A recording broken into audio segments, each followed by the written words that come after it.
And as the national anthem comes to a close, we want to welcome you to Huskins Field in Medford, Massachusetts on this Patriots Day. Happy Patriots Day to all of you at home. Us here at JumboCast. We're going to have a doubleheader, first game of a doubleheader here for you today. A couple 7-inning games between the Tufts Jumbos and the visiting UMass Dartmouth Corsairs. I'm Brad Schussel. I'm here with Alec Whipple, my color commentator over here.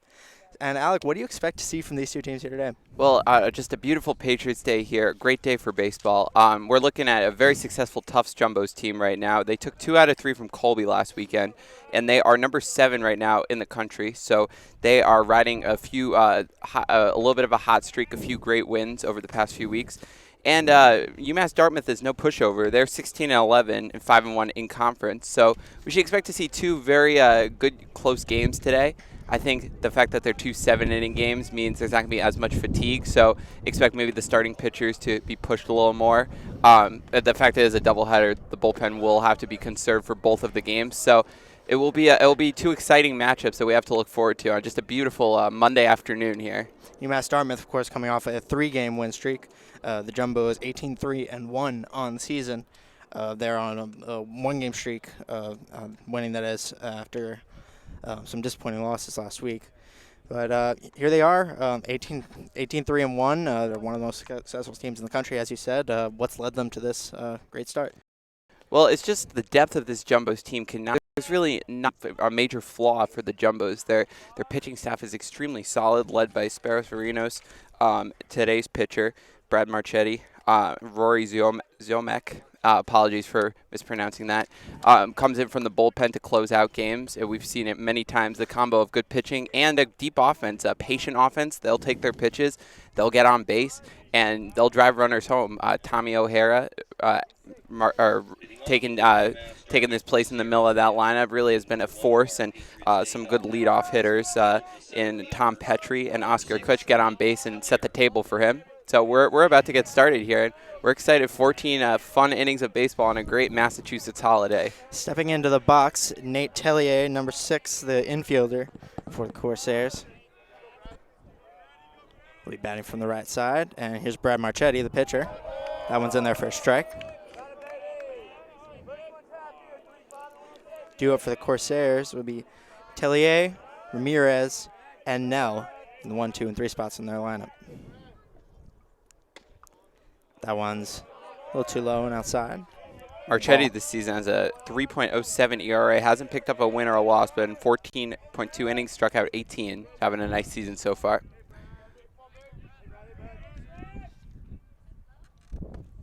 That one's in there, another strike.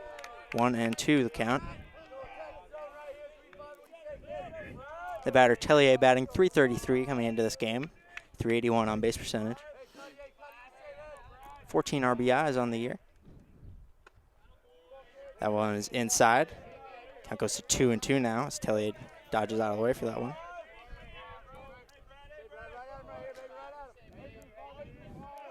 Two and 2. Do you go right after him here, Alec? I think first bat of the game, you can't pull any punches. Just come right at him and make him try to hit something. That one's low. Count full now.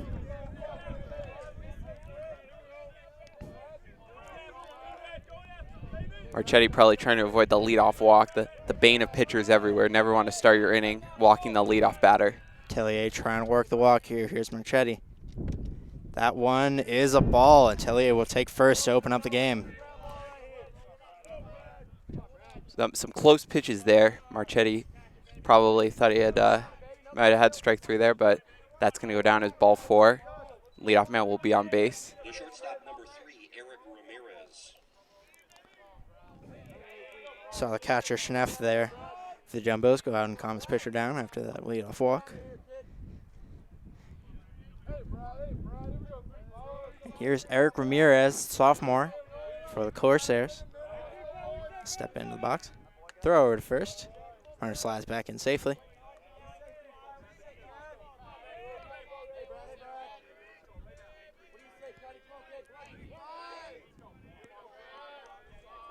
Chetty again. Here's the first pitch to Ramirez.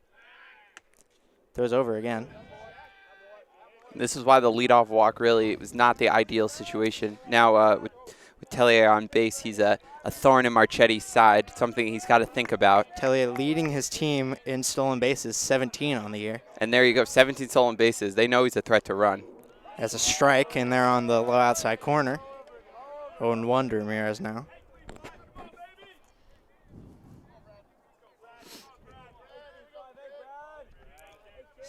Small lead being taken now by Tellier.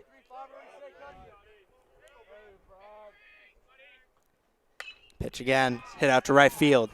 Is it going to land fair? It is. That's into the corner.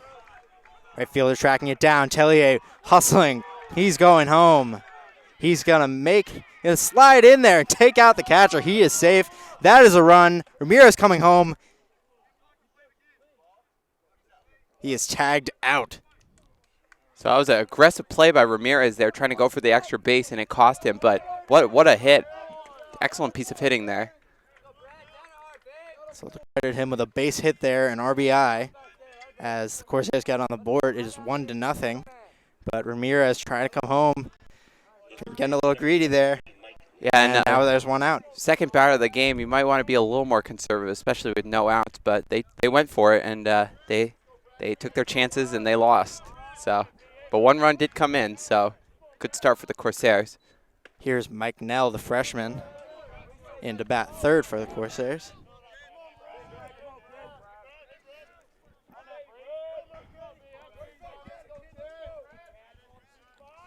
Here's a pitch from Marchetti. And we've seen, so many times pitchers have trouble in the first inning and then come back and settle down. So, it's not really you might want to try to take advantage of a struggling pitcher instead of giving free outs on the bases. So we'll see if the Corsairs in there. We'll see if the Corsairs come back to regret that aggressive base running.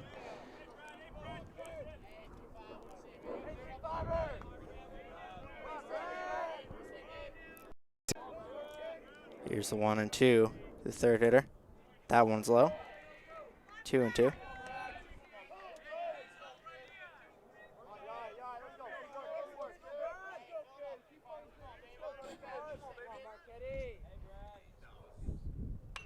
He's going to foul that one off.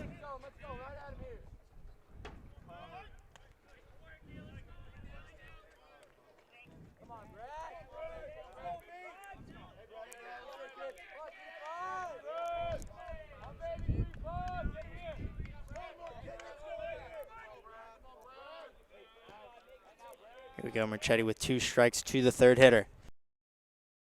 Out to right.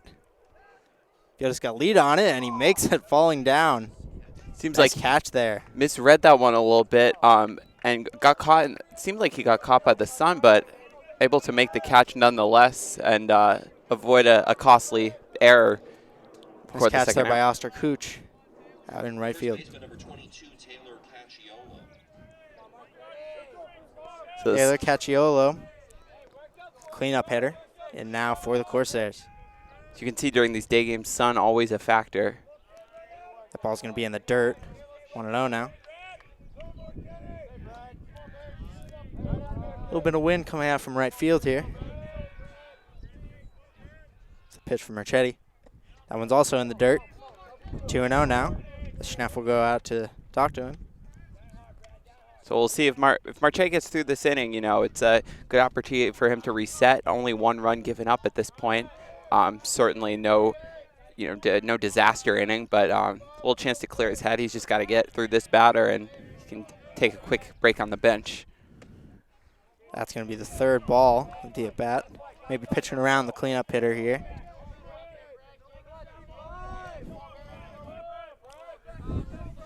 Not sure if that would be the wisest thing, but potentially and that's going to be strike.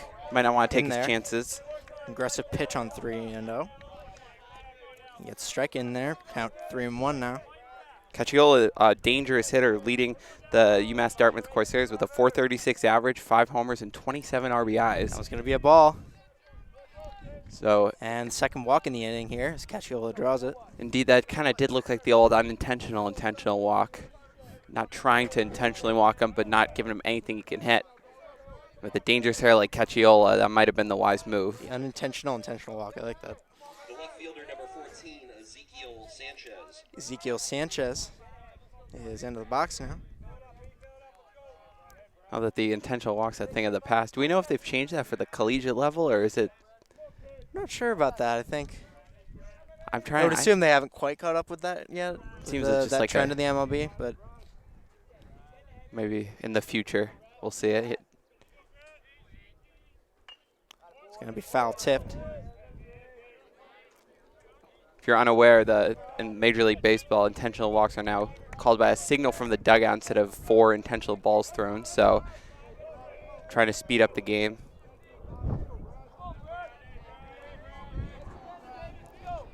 Gachilla takes a lead off first. It's pitch from Machete. That one's in there. Nice pitch there. Dropped that one in. Now he's in a pitcher's count, ready to try to put this one away, end the inning.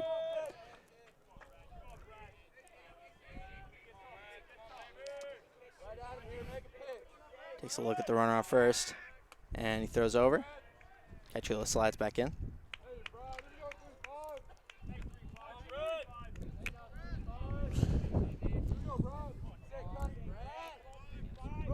Looking for the strikeout. Here it is. That's another ball.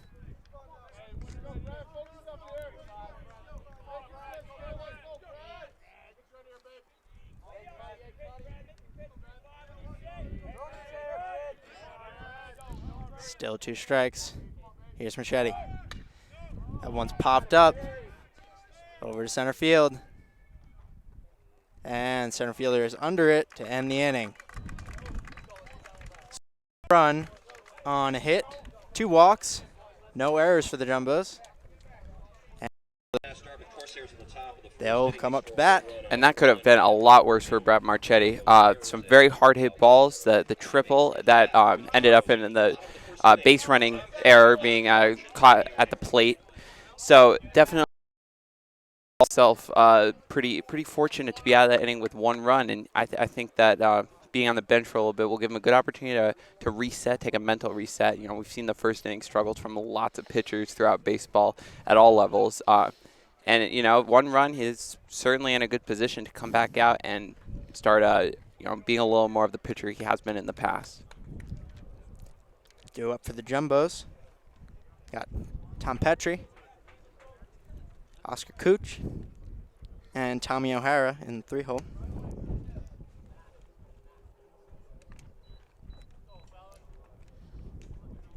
Tommy O'Hara having a very nice season. Last weekend hit a 3-run home run in Game 2 of the doubleheader against Leslie that gave the Jumbos the eventual victory. Batting .314, 2 homers, 20 RBIs, and 26 hits, which is second on the team to his teammate Oscar Kutch.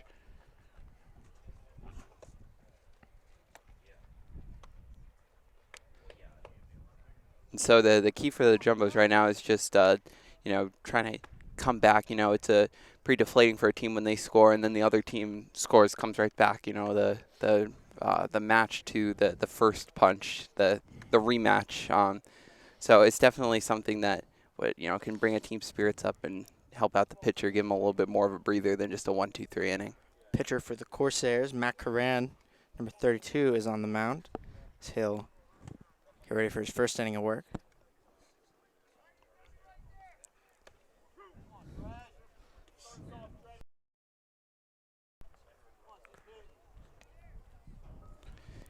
See Petrie getting ready to bat, the second baseman, and leadoff hitter for the Jumbos. Petrie also having a nice season, 32 hits, 386 average, 2 home runs and 20 RBIs of his own. Senior second baseman from Worcester. It's in his final season here and leading his team to a very nice campaign.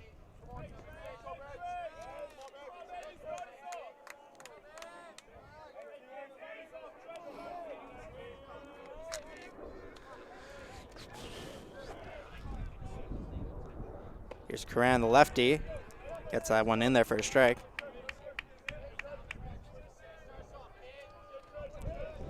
Second pitch to the bat, the 0-1.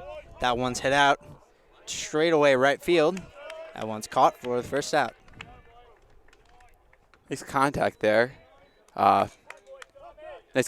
Just hit right to the fielder. So encouraging start for the Jumbos. Fortunately, the right fielder didn't have to move much out there. Yes, so it was almost right to him. So no issues with the wind or the sun this time. First pitch. That one's a ball to Oscar Cooch. Cooch, the right fielder for the Jumbos, in the 2-hole here.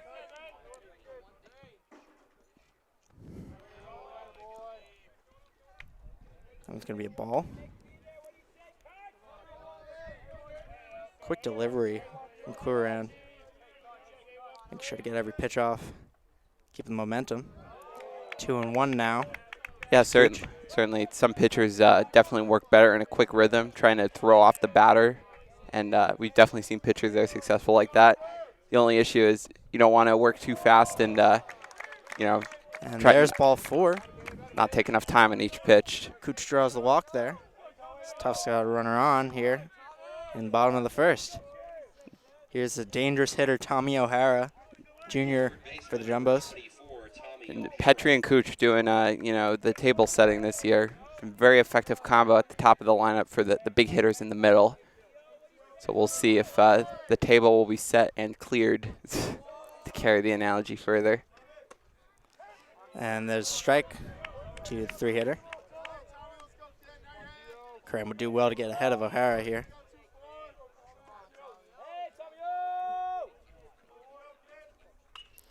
That one's foul tipped. Count 0-2 now. Big hack there from O'Hara. He knows what his job is to drive in the top of the lineup. If he can get one deep enough, Cooch has a good enough lead. He could score. Let's see what happens. 0-2. That one is grounded over the third. No play at second, so we'll go over to first. They're going to call that one safe.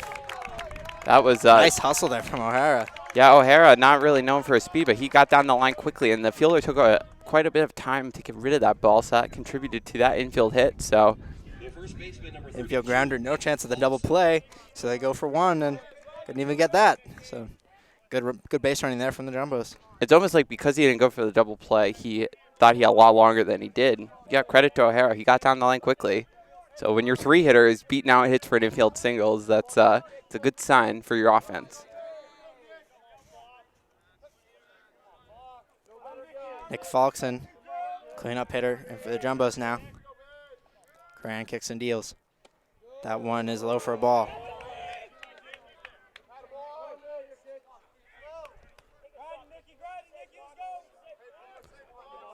Yeah, Falkson leading the team with 38 hits and second with a .418 batting average. And that one is to the second baseman. That one, it's going to get by. And the run will score for the Jumbos. So they tried to turn 2. They got. It seems like interesting call here from the umpires. Jumbos are pretty confused. I think they're saying he held on to it and then dropped it, but there's no way. I mean, I think from where we were sitting, it just got right under him. Ball hit his glove and just kind of got by him. And you I don't quite understand that call. It looks like they're going to say they got the double play and the inning is over. Manager John Casey's not happy about that. Well, he shouldn't be happy. That was a pretty bad call, and I think it was pretty apparent. I can't really see how they thought they caught that one. Maybe they're seeing something we're not. I don't know. I mean, if he caught it and then dropped it, I don't think it would have kept going. That's what the point was. I think it would have just kind of stopped. But that ball was, the throw kept that ball going towards the dugout. But, either way, umpire, double play. There's no instant replay here, so good base running by by Cooch to what looked like it would be the game-tying run, but that run is not going to count because of the double play. So, it's sometimes the umpires make calls you don't agree with, and you just got to turn the page and keep moving on, and we'll see if these Jumbos can do that. Kenny Michael, the center fielder, right fielder, will lead it off for the Corsairs here in top of the second. 1-0, of course, for the Corsairs after that inning-ending double play. So, yeah, double play is pretty deflating for an offense, especially when your cleanup hitter's up. You think maybe we'll get a run in, and unfortunately for the Jumbos did not end up that way. But plenty of opportunities to come. We still got 6 innings to play. Just the first is nothing is determined in the first inning of a game. There's a ball there. Michael.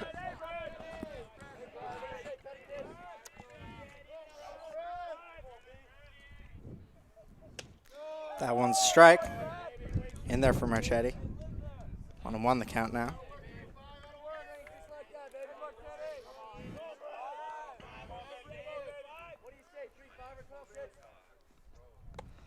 That one's going to be low. 2-1 to the right fielder. So it's going to be up to Marchetti now to turn the book on that last inning, come out firing here. Try to get a 1-2-3 or no runs allowed. Got some swinging there. Count 2-2 now. Nice job getting back in the at-bat for Marchetti. Yeah, weak little hack there. It was a good pitch. Kind of a half swing almost. Maybe a 3/4 swing. Didn't quite get the bat all the way around. Here's the pitch. That one's grounded over to third. O'Hara's got it. No problem there. That's the first out. Nice at-bat there for Marchetti coming back in the count and then getting a harmless ground out. Good start to the inning for him. Zach Currier, the DH. And now for the Corsairs.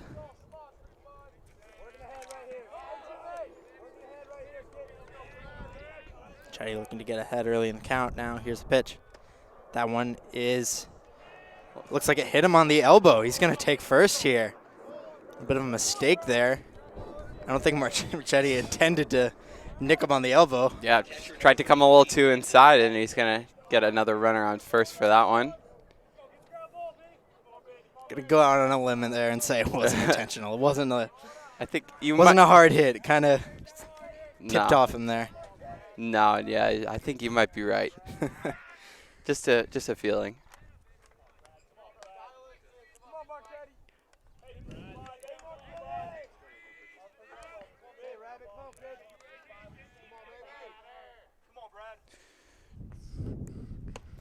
That one's going to be a strike.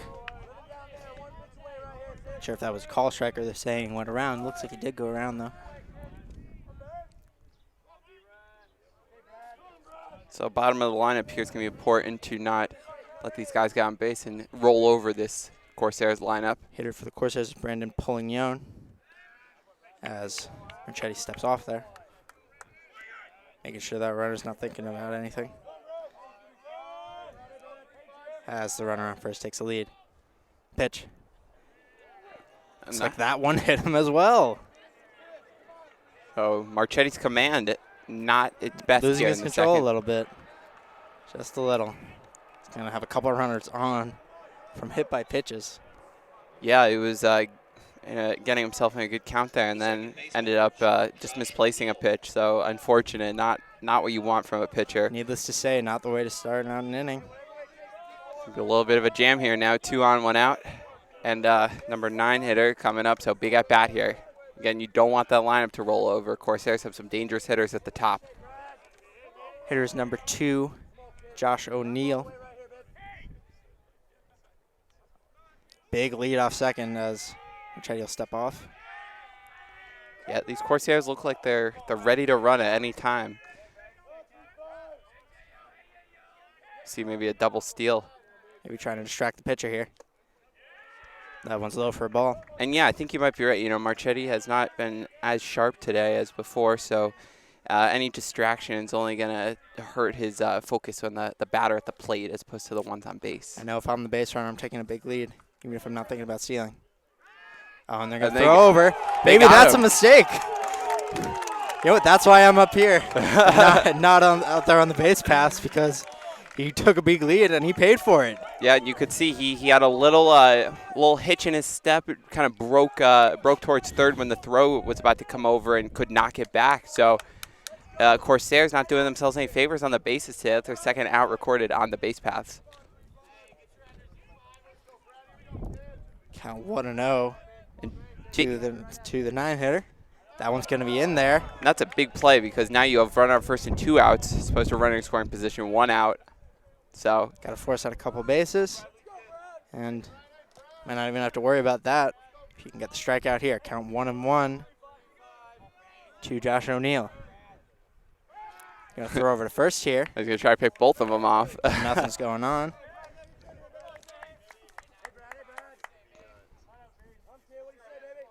So that's, yeah, the danger of the, the aggressive base running. 1-1 to O'Neill. That one's tipped. Count 1 and 2. Chetty trying to close out this inning here. He's got 2 strikes.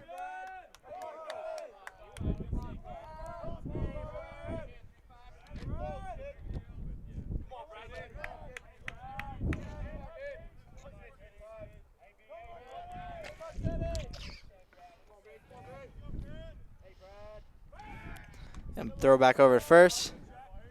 Myers back in safely.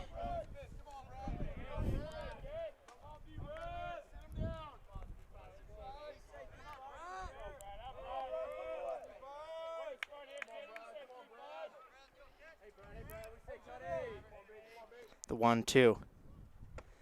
He's going to duck out of the way of that one. Count 2 and 2 now. Yeah, O'Neill on the short side, he's only 5'8", so pitch was able to duck under that pitch. Perhaps the biggest pitch of the inning here. Count 2 and 2. That one is going to be low. That was close. Count full now to the 9-hitter. One thing you don't want to do is walk this guy. No, not even with 2 outs. Not at all. Don't want a runner in scoring position here. Throw over again. 33 back in safely. Marchetti certainly throwing over as many times almost as he's been making pitches, so very concerned with the base runners right now. Base runner. Here's the pitch. That one's chopped over to third. Oh yeah, coming on fast. He can't handle it. And the run will get in there safely. And that was a tough play for O'Hara.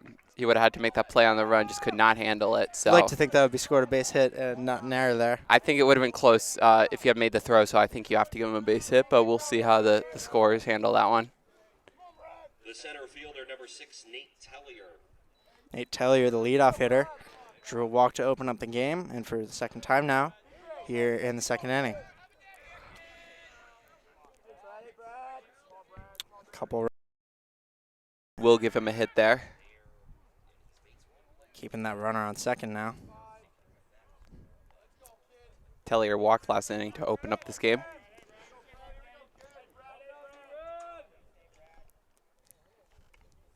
First pitch to Tellier. That one's blocked in the dirt. Nice job by Schneff, keeping that from going to the backstop.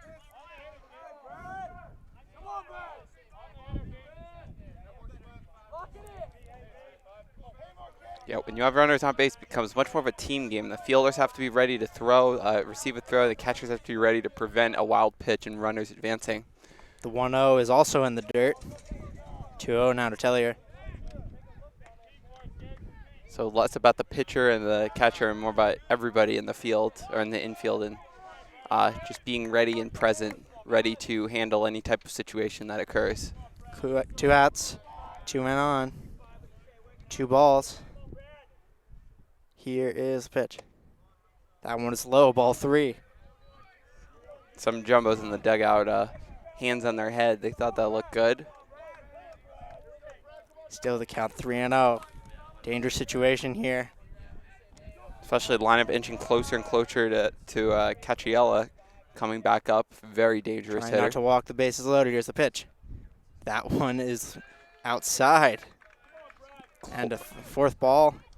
Tellier will take first. Bases are loaded here with 2 outs. Tense situation now for Marchetti. And again, that pickoff now looking like it cost Corsairs another run, second run. That might have been taken away from them with their aggressive base running. Still, Marchetti can get out of it with no runs given up in this inning. Eric Ramirez tried to stretch a triple into an inside the park home run earlier. It's thrown out. He steps into the box in a big spot for the second hitter in the lineup as the bases are loaded here with 2 outs.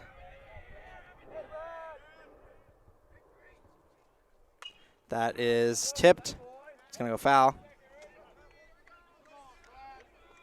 Now Marchetti can worry a little more about ball is a hit. Force at any base now. Count 0-1 to Eric Ramirez. Marchetti. He's looking over his runner at second. Relatively He's close. gonna get him back in safely. Keeping an eye on him there.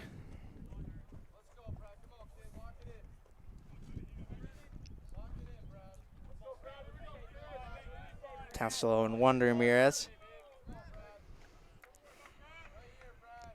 Big lead off second once again. See if he does anything about it. Here's the pitch. That one is grounded foul. Count 0-2 now to Ramirez. The runners are dancing around there. They are having a lot of fun out there dancing around. Ramirez is able to get good contact on those last two balls, able to foul them off. Now count is 0-2. Let's see what they can do here. Bases loaded, 2 outs. They're going to throw over, see if they can catch him napping. He's back in safe.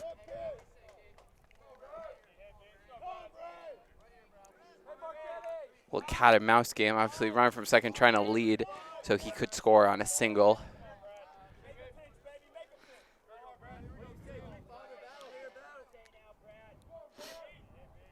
Or batter calls time, rather.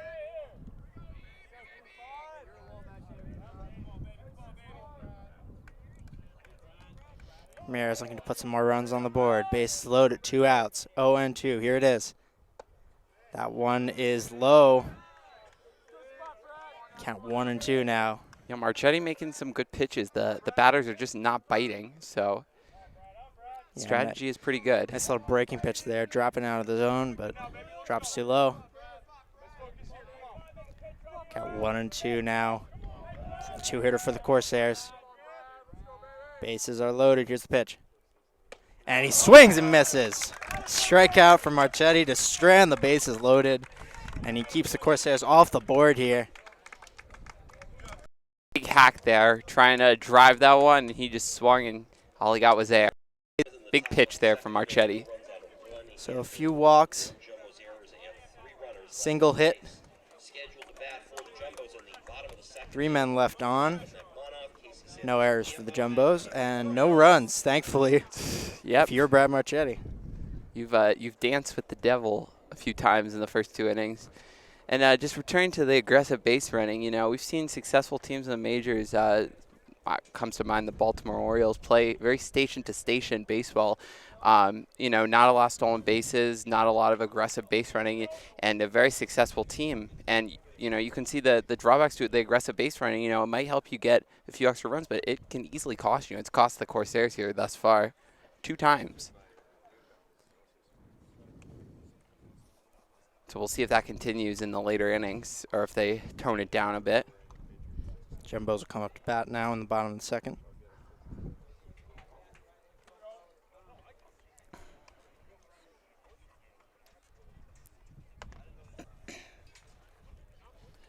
Malcolm Nachmanoff, the DH for the Jumbos. He's going to lead it off here. So we're going to have 5, 6, 7 here for the Jumbos. As Macmanoff will lead off the inning.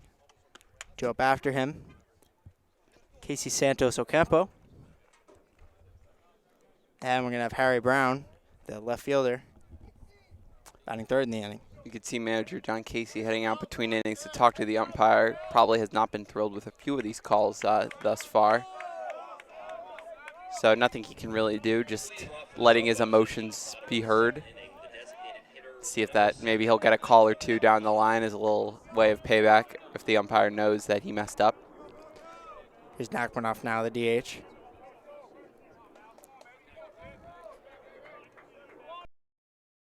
It's the first time. Matt Curran, of course, starting pitcher today for the Corsairs. Here's the pitch. That one's in the dirt. Ball 1.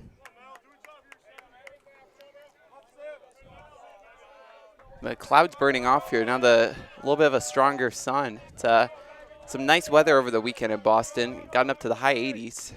That one is a ball. just missed off the corner. And count 2-0 now to Nakmanoff. That one is inside as well.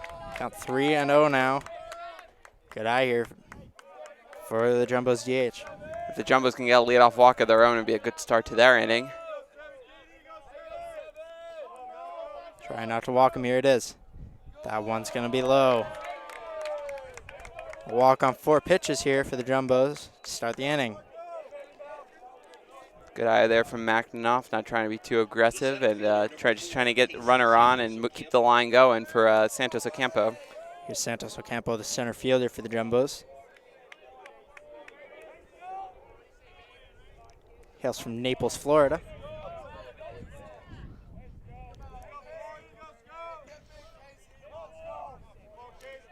At 5'9", he is the shortest member of the Jumbos team. Pitches outside. But batting .324 this year, having a nice season, as are a lot of these Jumbo hitters. Santos Ocampo, sophomore, center fielder for the Jumbos. Here's the 1-0. And that one's going to get away. Nakmanoff will take second. Macnoff looked like he was considering rounding, going to third if the ball got far enough, but will stay at second. Looks like that one will be scored a wild pitch here.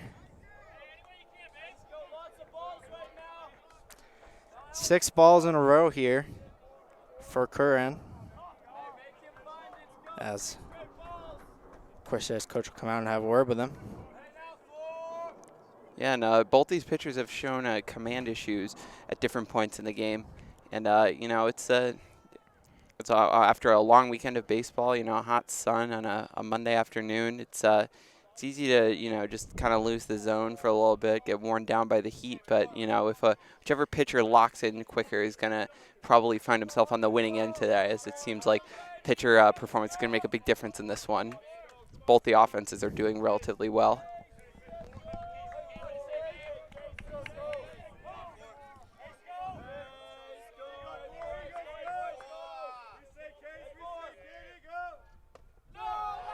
That one's going to get by as well as the runner will hold at second.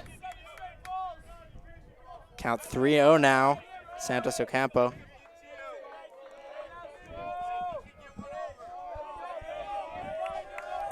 Trying to avoid back-to-back 4-pitch walks to open up the inning. He's got a base open here. Here's 3-0 to Santos Ocampo. That one is in there for a strike. He finally gets one in the zone, does Curran.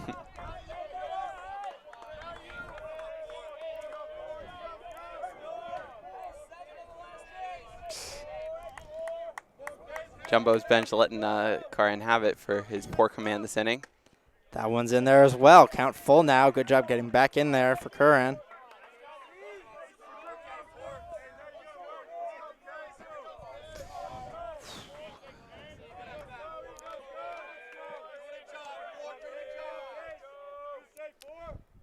There is the 3-2, and he swings right through it. Santos Ocampo goes down for the first out. He's down on strike swinging.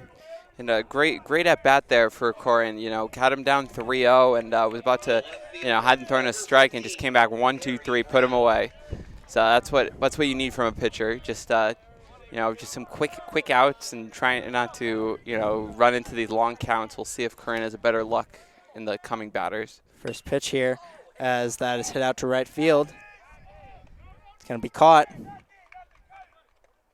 Nakmanoff will think about tagging, but he'll get back into second there. Nice jump there, catching from Ramirez. That was Harry Brown, the senior tri-captain for the Jumbos. And that one out to right field, and he's caught for the second out. 25,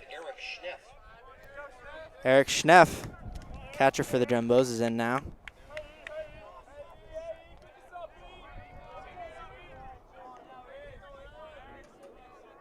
Yeah, sun right there, right above us, and very strong now. So the fly balls are gonna be a challenge for every fielder who's trying to catch one. That one is low. Count 1-0 now to Schneff. Curran, the lefty, having to face basically already Jumbo's lineup. Unfazed so far here. That one's up there. Count 2-0 now.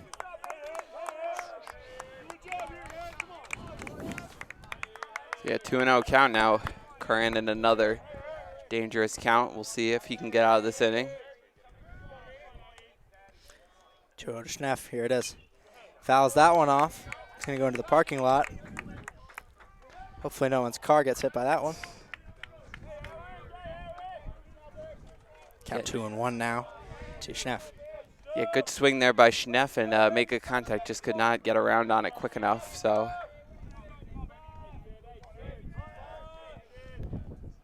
here's the 2-1. That one's low. 3-1 now. Schneff will be able to look for his pitch.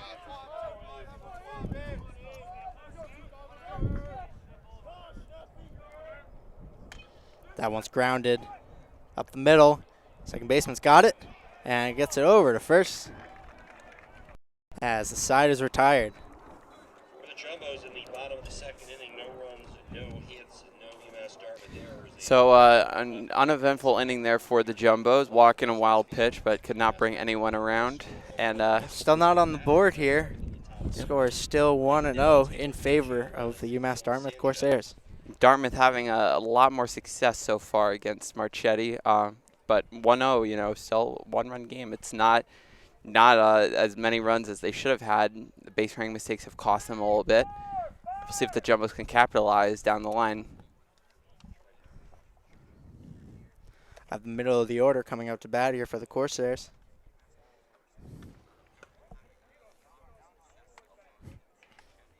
You're going to see Nell, Cacciola, and Ezekiel Sanchez in the 5-hole.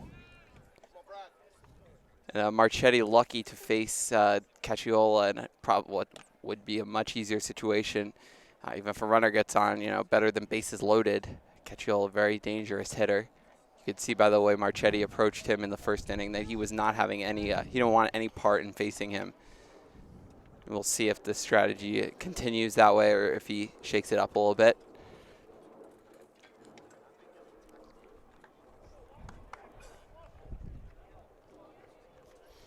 So we'll see Mike Nell stepping into the box, getting ready to face Brad Marchetti. Leading off for UMass Dartmouth in the top of the third inning, the third baseman, number 23, Mike Nell.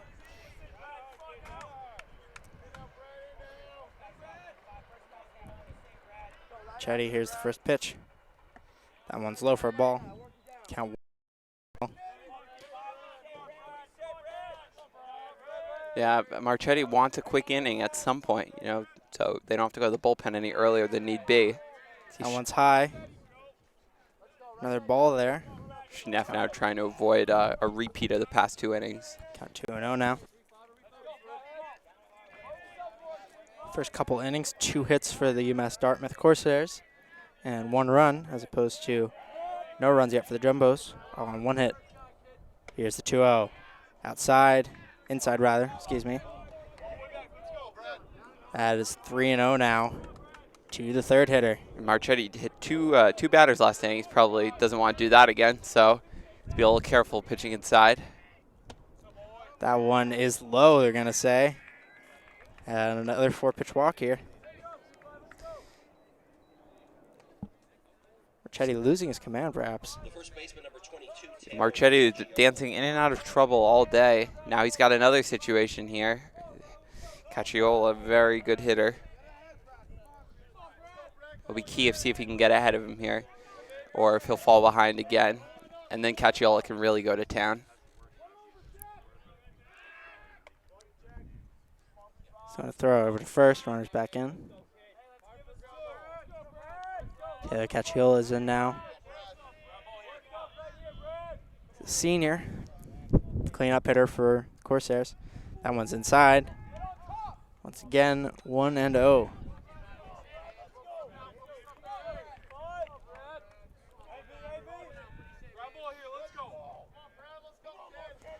Yeah, we don't have any stats up here right now, but wonder how many first pitch strikes that Marchetti has thrown. And that one is hit out into the gap. It's going to get down. Runner rounding third. He will score. They're going to Cacciola's going to get into third for a triple. He pumps his fist there. And a strong hit into the right center field gap.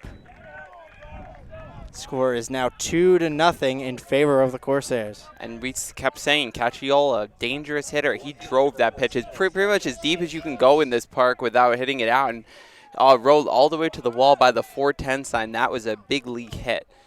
So Cacciola only padding his already pretty MVP-like statistics. And that's what happens when you lose the play. You put runners on and you get yourself in bad counts, and Cacciola really had his way there. Here's Ezekiel Sanchez, who grounds that one foul. Count 0-1 now. Runner on third, nobody out. Very sticky situation here for Marchetti. Runner on third now with no one out. Big lead here for Cacciola. Here's the pitch. That one's outside. Count 1-1. Chef is going to go out there once again. Talk to Marchetti. Yeah, and you wonder how long. You wondered how long he could keep living on the edge there with getting out of close situations, and that one, there's no getting out of that one. That ball was absolutely crushed by Cacciola. Another run potentially 90 feet away for the Corsairs. Count 1-1 now to the five-hitter Sanchez. Here it is. Swing and a miss. Strike two. Yeah, Sanchez swinging for the fences there as well. Looking to get an out here in this inning.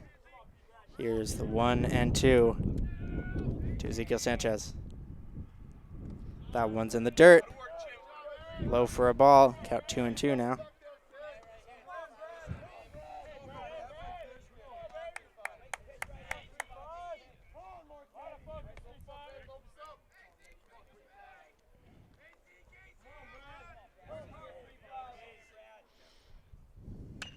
He's going to ground that one over to shortstop. Diving stop, but not going to be able to get the throw in time. Another run scores for the Corsairs. Yeah, and that ball was just too deep in the hole to make a play. Nice stop there to keep the ball from going into the outfield, but really wouldn't have had much more of an impact than it did. Run scores and runner on first with that infield single. Another run comes across. 3-0 now for UMass Dartmouth. Still nobody out. Tough situation for Marchetti after already allowing 2 runs in the inning. Yeah, Marchetti might not have much longer for this game if he can't start recording some outs. Throws over to first, nothing doing. Jumbos would probably like to keep their starter and preserve the bullpen. Got an arm up in the bullpen there. Oh. Can't see the number, but try to find out who that is soon for you. That one's grounded over to short. Gonna throw it over to second for one, over to first. So now it's gonna be a little bit of a scuffle over there at second. Looks like a bit of a as takeout the Jumbos slide. start crowding.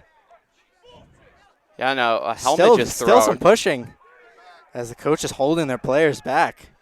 Yeah, it seems like they were unhappy with the slide there, and emotions running high, and Jumbo's running out to defend their player. So umpire's now giving warnings. Hate to see a little scuffle like that. Yeah, and But good job by the coaches holding their players back, making sure it didn't get out of hand. yeah, it's quick to get out there as the Jumbos. And that's going to be double play to not in the inning, only 2 outs there. Yeah, it looked like they were calling the inning there, but definitely was a double play. UMass Dartmouth runners will go back to the dugout. Yeah, I mean, we don't have replay, but just to see that, it's kind of hard to see how vicious the takeout slides in the moment. But Jumbo's already probably a little heated after some of the calls and some of the events of the game, and they ran out to defend their player pretty quickly. So umpires taking the necessary precautions to make sure there won't be any more action like that. And you hate to see baseball games get broken up because people are angry, people are fighting, but at the same time, it's a teams. The team defends its own players. They're very, all sports teams are very protective of their own. So they were ready and ready at a drop of a pin to run out there and get into it. Absolutely.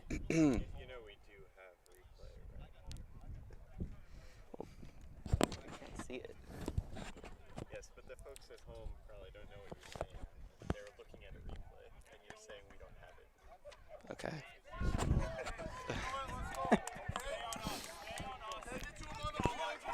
All right, just had a word with our cameraman, but ready to get back into action. Zach Courier, the junior, and now for the Corsairs. And let's play some more baseball. So hopefully each team can move on pretty quickly from that one. Still another out to be recorded in this inning.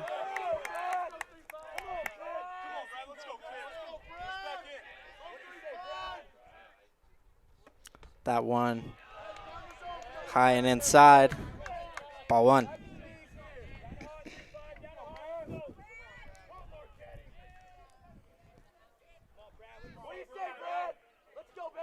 1-0, grounded. Over to first, he grabs it, throws it over to the pitcher, and that's the third out.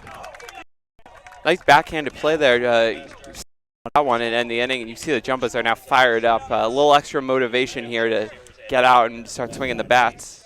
Got to remember, they're still down 3, so got to string some hits together here, get back in this game. And they'll come up in the bottom of the third here. See Jumbo's having a little team powwow to make sure everyone's on the same page and ready to move on, ready to go play some baseball.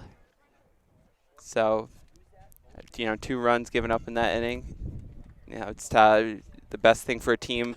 When emotions run high, just start scoring runs, and that's the best solution to whatever anger, or whatever goes on off the field or outside of the game. So we'll see if they can do that here.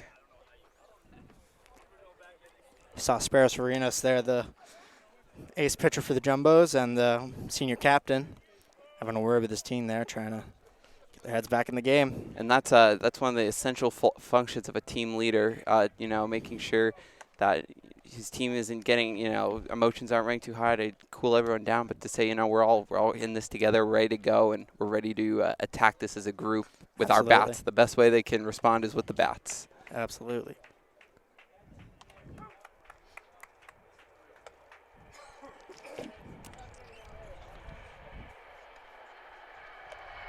Yeah, that's as we said, getting hot here. I always feel like it's easier to get angry when it's when you're overheated. Not sure if that had anything to play into it, but here's number 1, the shortstop, Shackelford for the Jumbos.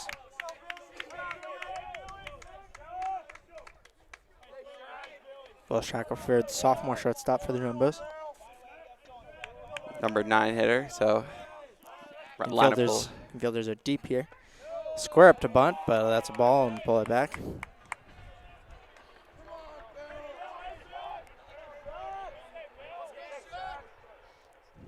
And he swings and he gets the bat on that one. It's gone. It looks like that one's going to be gone. The number 9 hitter sends it over the wall. Will Shackelford, home run here. Goodbye to that one. And as we said, that's absolutely the best way the Jumbos can come back from that inning. Start hitting, and you can see they are fired up. A little extra passion there. The shortstop, Will Shackelford, sends that one out of here. Jumbos are on the board, 3-1 now. And everybody off the bench there. They are amped up, these Jumbos. Big swing and momentum possible. Here's Tom Petrie, the second baseman, in now for the Jumbos, trying to keep this momentum. Here's Coran after giving up that home run. And now, keep getting to the next guy and the next guy, and that's what they want to do right now. Keep guys getting on base. Petrie swings through that one. Count 1-1 now. And that's Shackelford's first homer of the year, leading the team with a .431 average but no homers. So picked a good time to go yard there.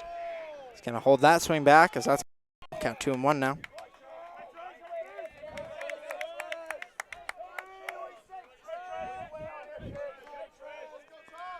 Here's the 1-1. Pops that one up. Shallow center field. Center fielder's going to get on and put that one away. 1 out. The right fielder, number 13, Oscar Cooch. Here's Oscar Cooch now, the right fielder. Step into the box.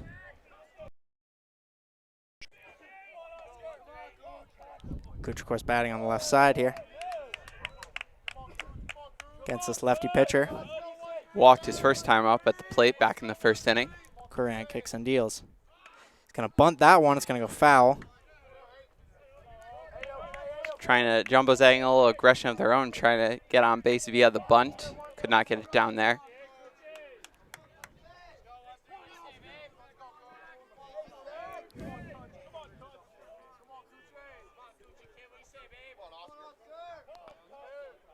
Cooch back in the box. Here's a pitch. That one's grounded over to short. Shortstop's on it. And he's going to throw that one over to first for the out. So 2 quick outs now for the Jumbos after that home run. Here comes Tommy O'Hara. Throw almost pulled him off the bag there, but nice play by the first baseman to stay on and record the out there. Lefty third baseman. Tommy O'Hara, one of the better hitters on this team. Here he is in the box now. And O'Hara beat out that infield single back in the first. Nice base running there. It's 1 for 1 on the day. That one's low. 1-0 now to O'Hara.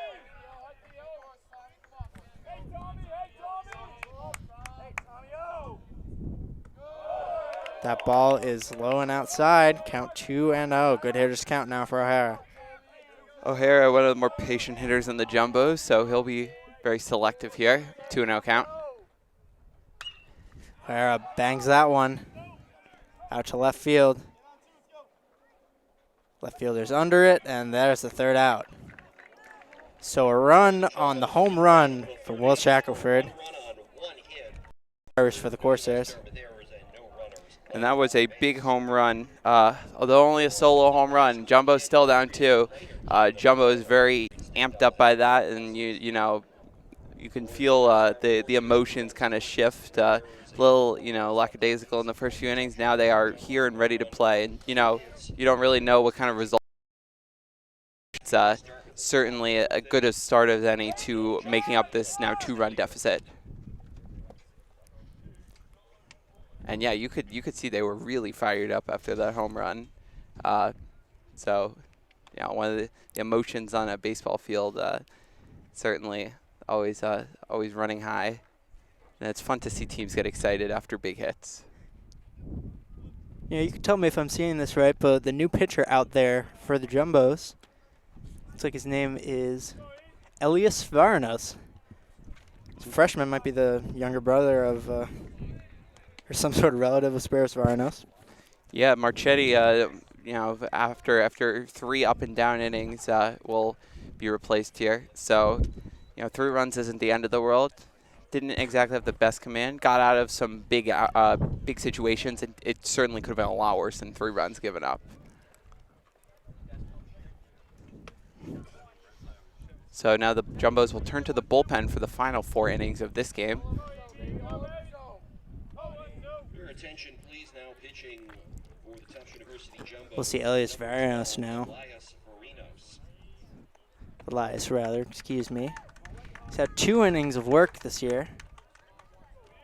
And in 1 appearance, he's gotten a win, allowed 2 runs with 2 strikeouts. Yes, and probably the younger brother of Spiros, unless you'd assume so. Yeah, 2 people with the same last name were from the same town, went to the same school. Certainly in the realm of possibility, but the odds would senior and a freshman. I mean, the right number of years. Odds would be against it.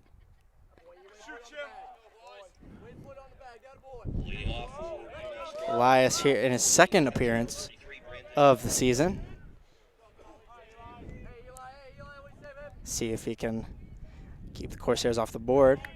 And after that inning, the quick inning would be great for Jumbo's offense. After the home run, what they want to do is just get right back up there and keep swinging the bats, try to get some more runs.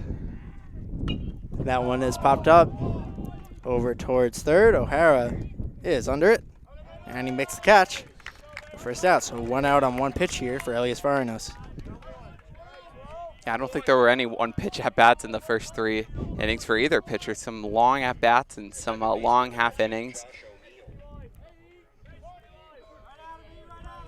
Josh O'Neill in now, the Corsairs.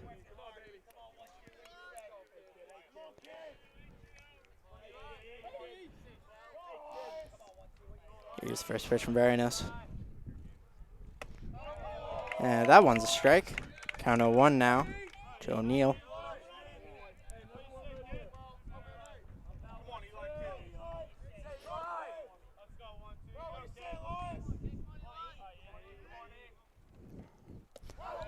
O'Neill swings and misses on that one. Good pitch there from Varinos.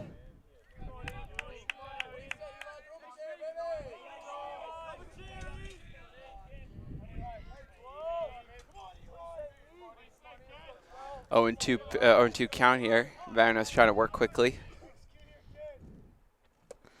That one's low and outside for a ball. First one in the inning.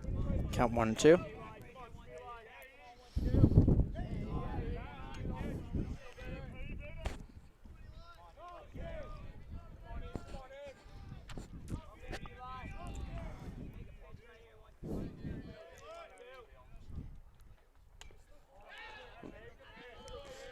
That one's foul tipped. Out in front of that one.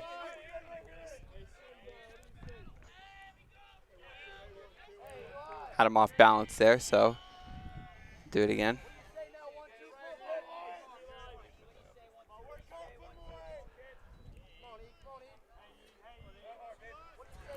Here's the 1-2. And he swings and misses on that one. Great at bat there. Strikeout here after the pop out on 1 pitch. So Elias Varinos cruising through this inning so far. Nate Tellier, the leadoff hitter, coming up to bat. Let's see if Jumbos can put them away, keep them off the board in this inning.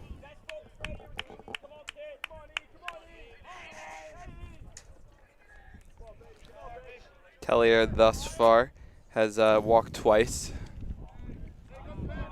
Good work there from the leadoff hitter, able to get on base, so no official at-bats yet. Got 1-0 now to Tellier.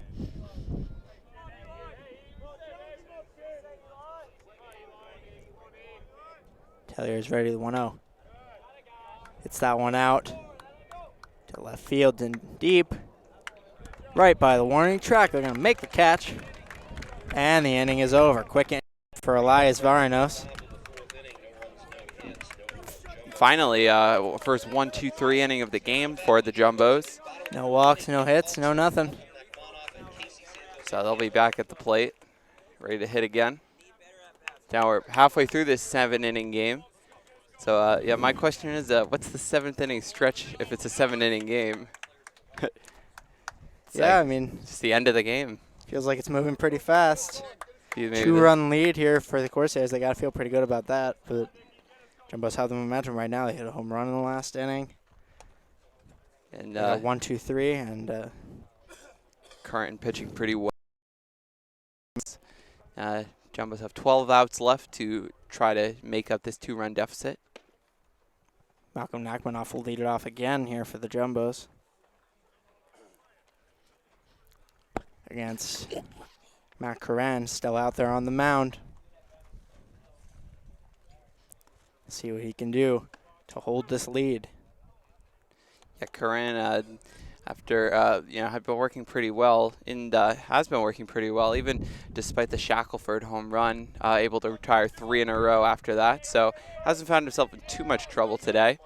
And while his team has put up 3, he's limited the Jumbos to 1. So on the winning side so far. Still half a game left to be played. We'll see what happens. Nick Falkson, the cleanup hitter, will be leading off this inning, as O'Hara made the last out. And that one's going to be hit out to center field. Unfortunately, straight at the center fielder. Unfortunately for Nick Falkson, cleanup hitter, he's out on the first pitch on that line drive. And yeah, I've noticed that Jumbos, when they fly out, they sprint all the way to second and then come back. So just trying to keep the message of heads down base running in case there's something that goes wrong in the field instead Absolutely. of dogging it down the first base line and then realizing something happened and trying to make up for your mistake. A little interesting thing I had noticed. That one's low to Nachmanoff. Count 1-0. Coran's been strong all game. Here is the 1-0. That one's hit foul over to the right. Count 1-1 now. Nachmanoff himself walked one of 2 jumbo walks on the day. His first at bat.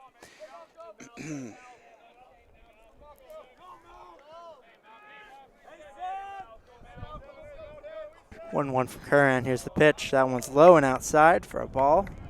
Count 2-1 now to the jumbo 5 hitter.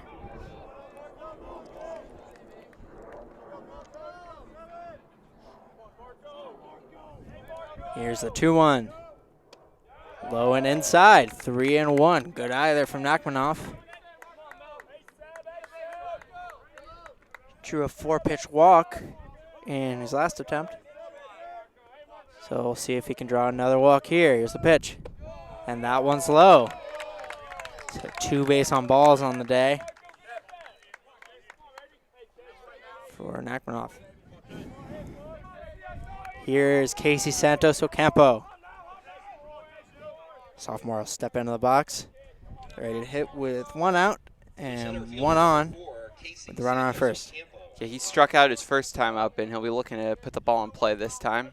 Hopefully stay out of the double play. 3 straight balls in that at bat and then 3 straight strikes. So see if he can have better luck this time around.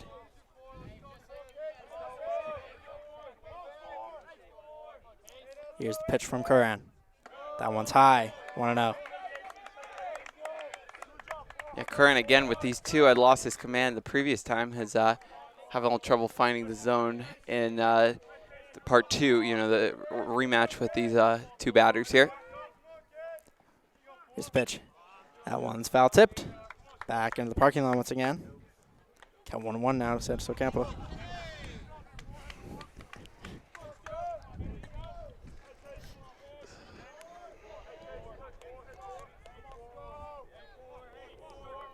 Just saw Ian Kinney trip a little bit, hop in the fence to try and get that foul ball.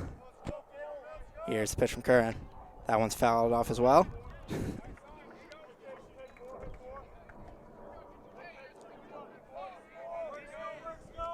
Count 1-2 now.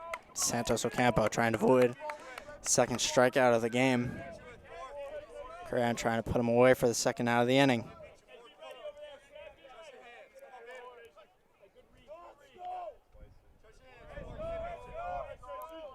Here's the pitch. Swing and a miss. He struck him out. So for the second time tonight, Curran has set down on Santos Ocampo on strikes. The left fielder, number 15, Harry Brown. Harry Brown, senior tri-captain, hitting out for the Jumbos. They'll get ready to hit with 1 on, 2 out. These are big at-bats late in the game now for the Jumbos. Yeah, 7 innings, time winding down. It's early in the 4th, but it's the equivalent of basically the 6th inning if you chop off the last 2 innings. So not that many more outs to play with for the Jumbos. They're gonna have to get something going, whether in this inning or the next 3. Count pretty 1-0 quickly. now. Here's Curran, and he gets a bat on that one, sending it out to center field. Fielder is on it, and that is the 3rd out.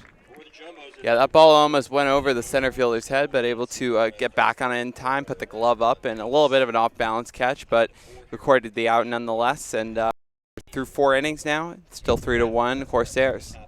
No runs on that inning, no hits, no errors, 1 man left on base, and we will go into the top of the 5th, 3-1.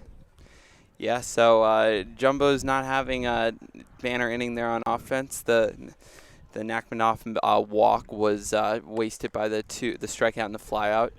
So it's going to be time for the Jumbos to put together some longer innings. Their run came out of solo home run. They haven't put together too many extended rallies, and it's going to have to turn that one around if they want to score these last 2 runs. They have 3 innings to do it.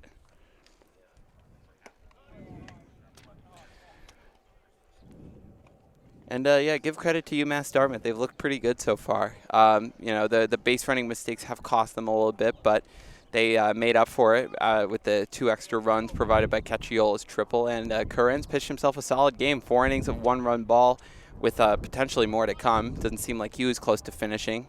He's been in a pretty good rhythm all game. See Elias Varanos now back on the mound for his 2nd inning of work.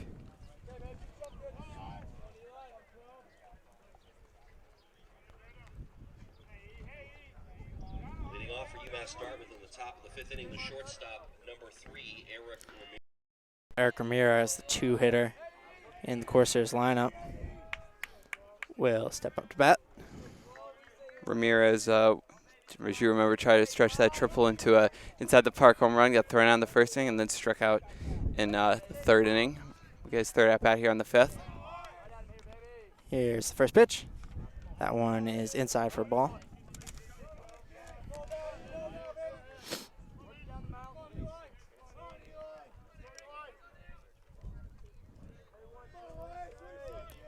Varanos kicks and deals. That one is hit out to left field. Left fielder is on it for the out. So very quickly 1 down here in the top of the 5th for the Corsairs. Yeah, great contact there by Ramirez. Drives that one all the way to the warning track, but you know, the wind is not exactly helping anyone today. It's you know, hard. It's gonna be hard to drive it, and that one died on the warning track for out number 1.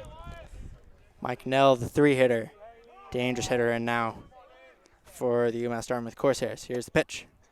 That one's low. Ball 1. Nell's last time he walked and led to the RBI triple by Cacciola. So Varanos hoping to avoid a similar situation here by retiring Nell before Cacciola comes to the plate.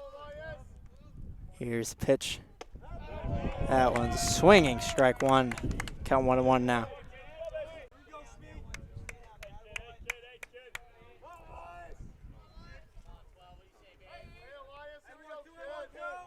Tufts cheering on their pitcher. Here's the pitch. That one is just inside. Count 2-1 now. 2 to 3-hitter. Close pitch there. The 1-1 pitch and at bat, always very important. And now that it went Nell's way, he's going to have a lot easier time looking for being a little more selective here. Pitch from Varanos. Nell gets the bat on that one. It's going to be foul over to the right. That ball kind of hung up there. It looked like maybe it would go fair, but did not. Count 2-2 now to Nell. Would have had a tough time getting that one over to first. Yeah. If it did go fair.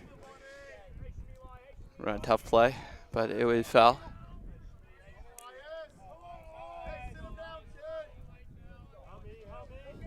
Here's the 2-2.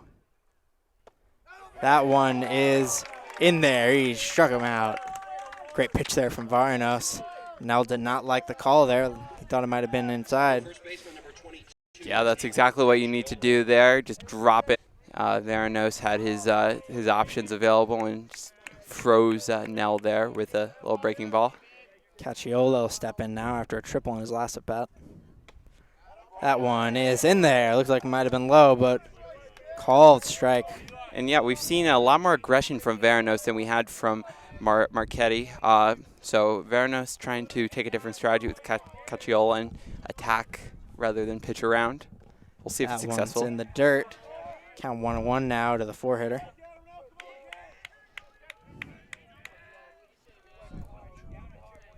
Y'all saw what Cacciola could do a couple innings ago. Let's see if he could have a similar result against Varanos. Here is the 1-1. That one's inside. 2-1.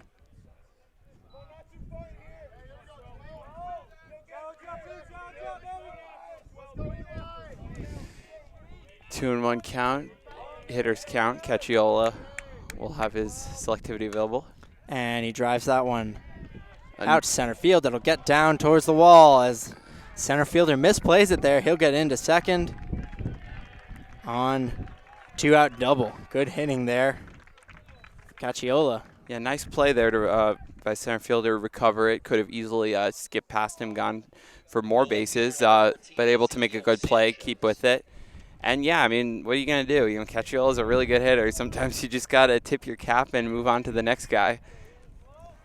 Cacciola's got the middle half of the cycle now. I don't know if in a 7-inning game he could get enough at bats. Maybe you'll get a doubleheader cycle. Maybe.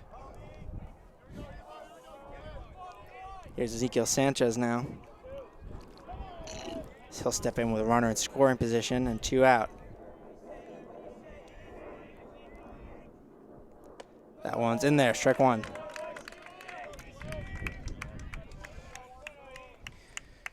Ezekiel Sanchez flew out his first time up and singled his second time up, so 1 for 2 thus far. He's got runner in scoring position here with 2 outs. Runner leads off second. Varinos looks over, kicks, and deals. Swing and a miss. It's a strike there to Ramirez. Sanchez well out in front of that one. Sanchez, rather, excuse me.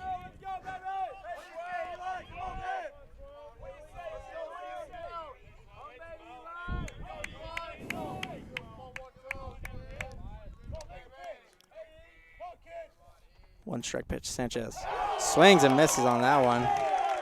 Strike 3. I must have the count on there. Yeah, and Varinos sets him down for his strikeout.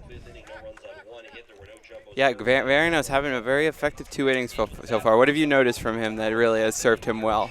I mean, he's really gone after hitters. Saw Marchetti playing around the zone a little bit and trying to get guys to swing. They weren't really biting at it. I think maybe they were expecting that more of the same from the Jumbo's pitcher, but Varinos went right after him. He dropped some pitches in the zone. He came after him with hard stuff, and it seemed to work.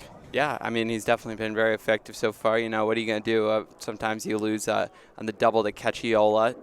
As I said, you tip your cap. But other than that, he's had a very effective 2 innings. Kept the Jumbos in this game, and double from Cacchiola turned into no runs in the end. So success, I'm sure he considers it a success there as well. Bottom of the 5th. Matt Coran still out there. And Jumbo's now 9 outs to get something going here. Coran pitching very well, so it's going to be a challenge. Up a pretty promising inning for the top of the lineup. Definitely going to need to string some hits together here. Got 3 innings left in terms of coming up to bat for the Jumbos. That is if the score stays in favor of the Corsairs. And this Jumbo's lineup can easily put runs together very quickly. So it's 3-1 is not a big deficit for them. So we will see what they can do. Last weekend scoring at 12 and 6 runs in 2 of their games. High and outside. No, now. It's going to be important for Schneff and Shackelford to be patient here. Shackelford already showing hit a home run, so yeah, that is inside. More important for them to get on base for the top of the lineup, guys. 2-0 to Eric Schneff. Coran wasting no time. Here's the 3rd pitch. That one's in there. Strike 1. 2-1 now to the catcher.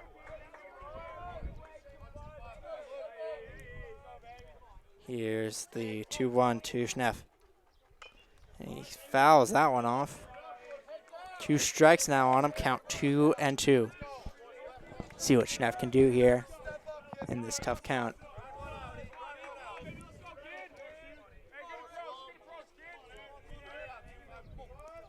Here's the pitch. And he grounds that one over to 3rd. Third baseman gets a glove on it. Over to 1st. No problem there. And that's out number 1. Curran coming back nicely from down 2-0. 2 strikes and then recording the ground out. So nice at bat for his side. Now Shackelford will be up again after what he did last time. Jumbos are probably happy to see him back at the plate. Trying to replicate what he did just a couple innings ago. Putting their only run on the board in the bottom of the 3rd with a solo home run. Here's Shackelford. That one's outside. 1-0. Yeah, Shackelford leading an average, so we know he can certainly hit. Strike in there. We'll see Tom Petrie, of course, the speedy second baseman on deck. And he doesn't have as many at-bats as his teammates, but he certainly, when he plays, he makes the most of his time. Shackelford grounds that one over the left side. Foul ball. Strike 2 now on him. And Shackelford getting down the line all the way, even though it's foul. Again, Jumbo's not dogging it for anything, so it's a sign of a successful team, always running out the extra base, trying to make the most of it.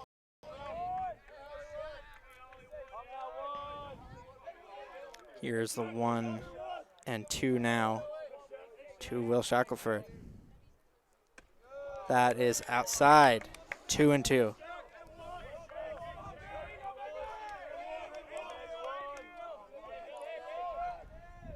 And he lines that one, fortunately, straight at the third baseman, and he'll throw another runner out this inning. 2 outs now. And Coran is cruising through this Jumbo's lineup right now. Really done a good job of being consistent.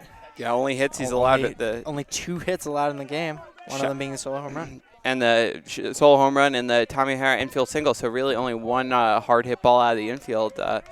Recorded for a hit today for the Jumbos. Here's Coran again.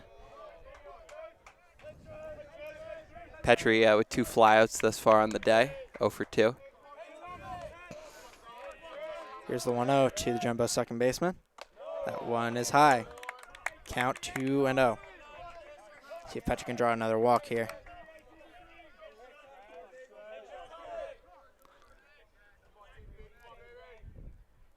Squares up to bunt, pulls it back, but it's in there anyway. Count 2-1. Yeah, just at this point, I think Jumbos just want to get guys on base. You know, when a team's struggling to hit, just sometimes a bunt single might be what they need. Foul tips that one.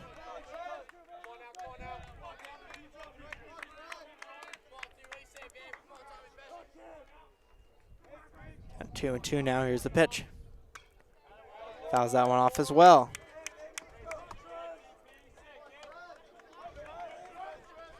2-2 pitch with 2 outs. Petrie's going to have to protect the plate. Here's the 2-2.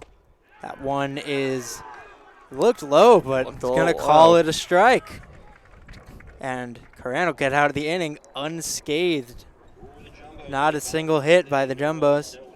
Couple of ground outs and strikeout to end the inning. Yeah, Coran just absolutely cruising at this point. Ever since the Shackelford home run, he turned the lineup over, retired 10.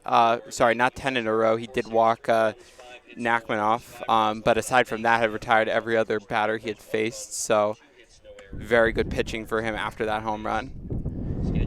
We're now in the top of the 6th, only 2 more innings left. And what's going to be key for this Jumbo's offense, I think, is just trying to get guys on base. We've seen they have not gotten base runners. A few walks, a few hits, but nothing to get any sustained rallies going.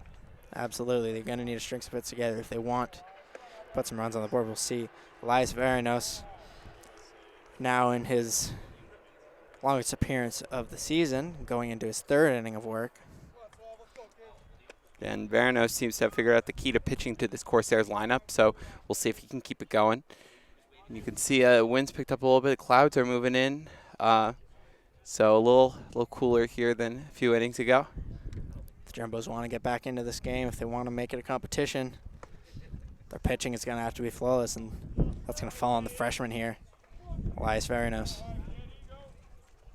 And yeah, it's 2 runs, as we said, nothing for this Jumbo's offense that they can't handle, but you know, a 2-run deficit, you know, you can't just keep saying it's, oh, we can make it up, we can make it up. At some point, you got to actually put the bat to the ball and get some runs in. And they don't have much time left. Here's the first pitch. Michael grounds it over to the shortstop. It'll be a close play at first.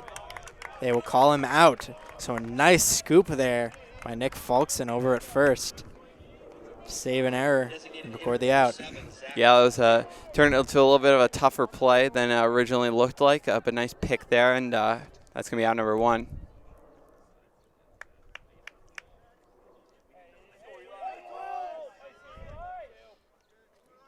Here's first pitch. And that one's grounded over to second. So 2 pitches, 2 ground outs here for the Jumbos. Very efficient inning so far. Corsairs. And maybe a little too quick to swing. 2 pitches. Yeah, and the Corsairs offense really cooled down. And if the Jumbos do come back and Corsairs don't score more, it's going to be because the Corsairs abandoned what was making them successful in those first few innings, which was patience on the plate and aggressiveness on the bases. And obviously the base running mistakes would hurt. But right now the Corsairs are in the lead thanks to some timely hitting and some great pitching. Saw ball 1 there. The catcher, Brandon Pollard, now. Here's the 1-0. That one is in there. 1-1.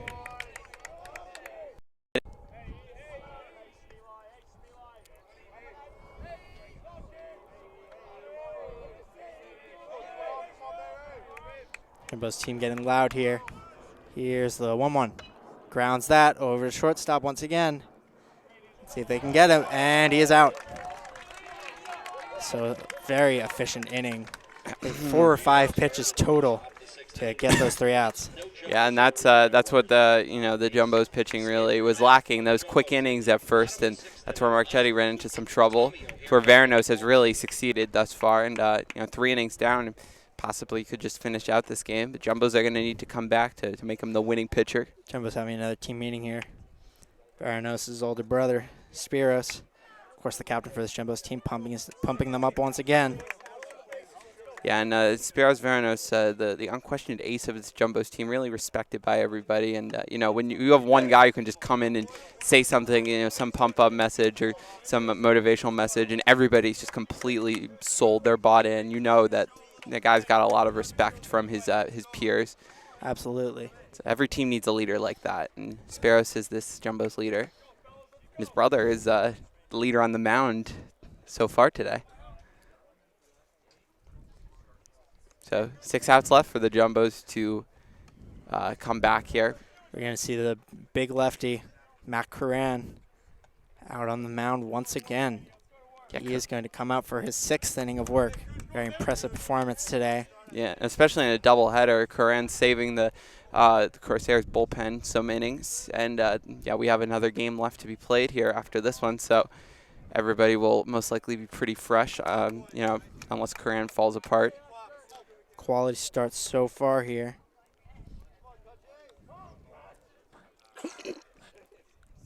Two, 3, 4 coming up for the Jumbos, so they're going to have the heart of their lineup.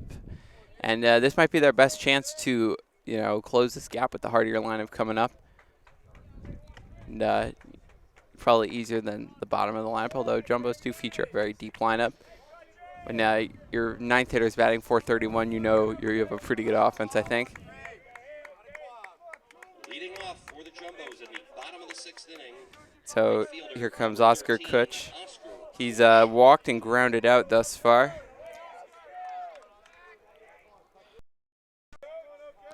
Here's first pitch to Oscar Kutch. It is in there. Strike 1. Curran showing that his command has not gone anywhere. Here's the 0-1 to Kutch. That is low for a ball. And the leadoff hitter will completely shape the complexion of this inning. If you get it on, it's going to be positive. And he grounds that over to first. Still throw it over the pitcher. He is safe. Good hustle there from Oscar Kutch. Yeah, Curran was a little lackadaisical there in getting to the base, and Kutch was able to beat it out. Nice base running there. Good hustle from the Jumbos. That's what we talked about before. If you practice running hard down the line, even when it's a foul ball, when you have a situation like that, you only have one setting, and it's to run hard down the line. So that's where it pays off. And now the Jumbos are going to be in business with a leadoff runner on base. And big Tommy O'Hara is going to be up to the plate as the tying run. Tying run is up here. Big spot Hard to here. believe for the Jumbos that they have the tying run up to the plate now. But they're only down 2 runs. This is not a lost cause by any means. Credit to the pitching staff for keeping them in this game, especially Elias Veranos, 3 effective innings. Veranos would get the win here if the Jumbos were able to take the lead and then hold it. Yeah, We'll right see now. what they can do. I mean, it's not the easiest thing in the world. Easier said than done. That is strike in there to O'Hara.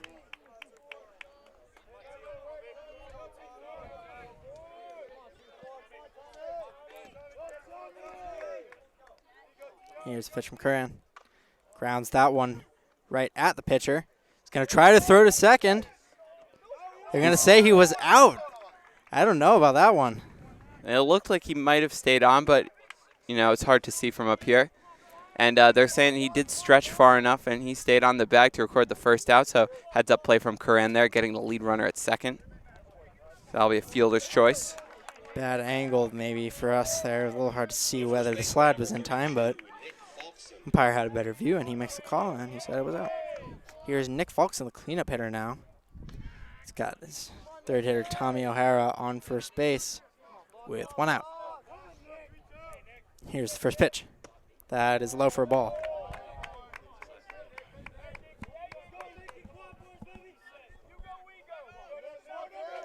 And your cleanup hitter here, this is your big guy you want him to drive in some runs. That's what they're going to be counting on him. So Curran checks the runner. Falkson has 26 RBIs on the season. That is a team leading mark for the Jumbos, along with a .418 average. Here's the pitch to Falkson. That is in there, strike one. Got 1-1 now to the cleanup hitter. Falkson looking to drive something into the gap, maybe even over the wall here. Put the Jumbos back in this game. Here's the pitch. Fouls that one straight back. 2 strikes on him now. This is going to be a very big pitch in this game. Late in the game, second to last inning. Jumbos down 2. Curran looking to shut him down. 2 strikes against the cleanup hitter. Let's see what he can do. Big pitch coming up here. Curran gets set, kicks, and deals. That one is outside. Yeah, and Jumbos want to keep the momentum going from Kutch's hustle single. Fielder's choice, only erased 1 base runner, so tying run still up. Count 2-2 now. Another big pitch. Here it is. That one is clobbered. Nice contact there. But And it's going to get fouled. That had stayed fair. It might have been a run. Yeah, that ball wasn't really close to being fair, but he golfed it down the line, and it looked like it might have had a chance initially. Good piece of contact there from Falkson. Got a really good bat on that one. Just couldn't keep it fair, and we'll go 2-2 once again. Here's the 2-2 to 32, Nick Falkson. Here's the pitch. And he pops that one up over behind our broadcast booth. And that's another foul ball. Still 2-2 now to Nick Falkson.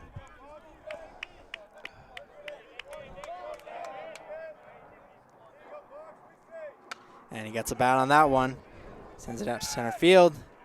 And center fielder's going to make the catch.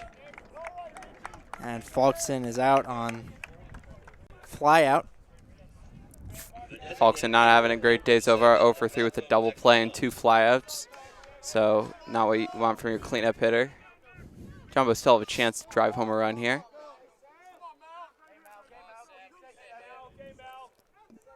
Here's Malcolm off. He's walked twice thus far.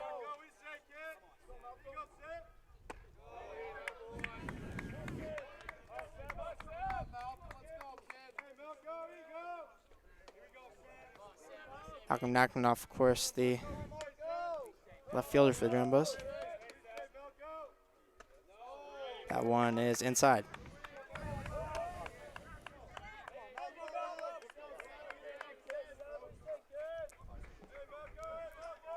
To the ball there, let's see if Curran can bounce back. Here's the pitch. That one's in there for a strike.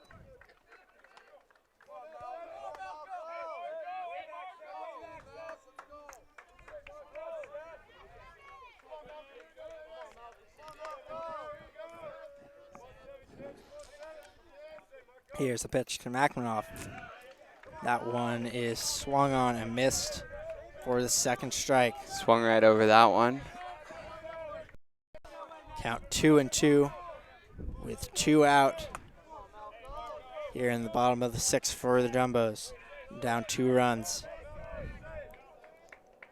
Here's the pitch. That one is inside. Full count.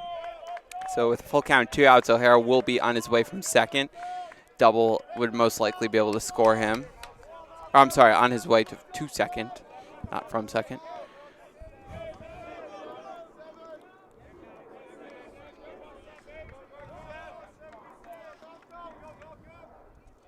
That one is high for a walk. Third walk of the day from Knack. There from 5-hitter in the jumbo lineup. We're going to get a pinch hitter here for Santos Ocampo. Don't have a number 26 on I the think lineup sheet. I think it's going to be Hayden Gruber, the junior first base slash outfielder.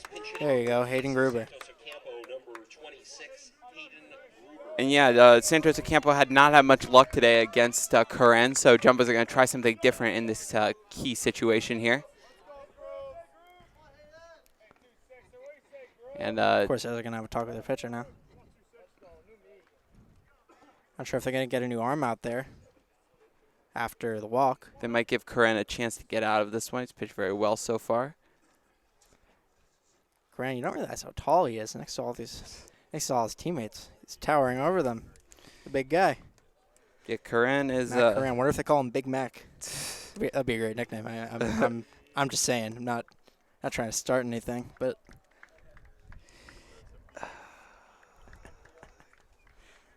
Where's the beef? Curran, or can't remember any. Curran is 6'5" and 230 pounds. 6'5", wow. He is not he's tied for the tallest on the Corsairs. One of his teammates, David Nichols, the freshman, is also 6'5". And they're gonna take Curran out after a very good performance, leaving some runners on the bases. He's gonna get a big round of applause from the Corsairs fans over on the left side there. So now number 18 is coming into pitch. That's going to be Robbie Carrillo. Carrillo 1-1 on the season with a 2.89 ERA. 18, Robbie Carrillo. Carrillo, the freshman, right-hander, 6 foot from Melrose, Massachusetts. And, great outing from Curran. Obviously, the complexion of the outing could change if these runners come around to score. But, he did his job, and as of right now, he's the pitcher of record on the winning side, and it'll be up to his teammates to pick him up here and keep the lead for him. And he'll have to face the pinch hitter, Hayden Gruber, as we said before. Tough situation now with the pinch hitter coming up with 2 runners on and 2 men out, down by 2. See Carrillo there. See if they can get anything going. Carrillo throwing a little bit of a side motion. Yeah, a little bit of a sidearm throw. Not completely from the side, a little bit of a diagonal, top down, little side. So we'll see if a different look maybe helps the Jumbo's offense to a little more success. Sometimes that's what you need from a pitcher. They got their runners on. You just got to drive them in. Don't mean anything for them out there. Here is Hayden Gruber, the pinch hitter, getting ready to take on new pitcher, Robbie Carrillo. A big situation in this game here with the runner in scoring position. 2 outs, and not that many outs left for the Jumbos to work with to make up a 2-run deficit. Here's the first pitch from the freshman. That one's way too high. Not even close. And it's 1-0. And that's the danger of bringing a new pitcher, He might be a little, especially a freshman, might be a little nervous, a little jittery. Command might not be there. Curran was working well and could get second guessed if this doesn't work for the Corsairs. And that one's a strike in there, a low outside corner. Good pitch. And yeah, it's all bullpen pitching changes is always so delicate because if it works well, you look like a genius, and if it doesn't work well, everyone second guesses you. So it's a very hit or miss proposition, especially with 2 runners on here. And that one's fouled off. Count 1-2 now to the pinch hitter. So Carrillo looking to get out of this inning without letting any runs on the board. Give his team a chance to get some insurance to that 2-run lead in the top of the 7th. Verinos playing catch down the right field line. He'll most likely be headed out to continue the top of the 7th. Here's the 1-2 to Gruber. Carrillo kicks and deals. And he swings and misses on a high pitch. And he is set down on strikes. So that was about head height. Gruber went hunting, and he came up empty. So that not the outcome the Jumbos wanted there from their pinch hitter. Not at all. And the pitching change works well for the Corsairs, their manager, Bob Prince. And, yeah, we're going to get Elias Veranos back out for another inning of work. And his job right now is keep the deficit where it is for the Jumbos. So, 2 runs still very, very doable to make up. Only 1 inning left. We're going to get some defensive changes here. Gruber will be worked into the lineup. Sorry, Gruber will not be put in the lineup. It's going to be Mike McLaughlin, the junior outfielder. Usually plays left field for the Jumbos, probably getting the first game off in anticipation of the second game. So he'll be in there. Of course, we're going to see Veranos back on the mound here. He's put in 3 good innings of work. Very efficient, not a lot of pitches, so they'll keep him out there. Yeah, and right now just trying to get your offense back up there. Not that much time left, but, giving up runs right now, it would be the kiss of death. After a longish inning, trying to keep warm. So a couple of freshman pitchers in the game now on both sides. Yeah, it's going to be up to the young guys to put this one away or help the Jumbos come back.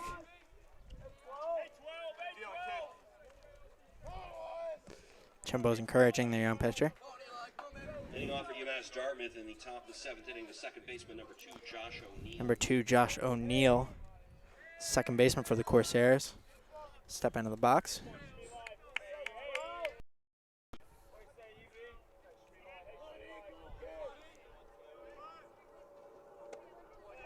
First pitch strike And there. that one's a strike. It's in there. O'Neill today has hit a single and struck out as the number 9 hitter for this Corsairs offense. 1 and 2 on the day, trying to get another hit here and get a rally going to get some insurance. Here is the 0-1.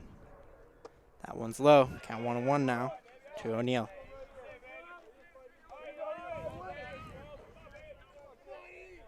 Yeah, Corsairs most likely they definitely want a little more breathing room to try to close this one out a little more comfortably than a 3-1 lead.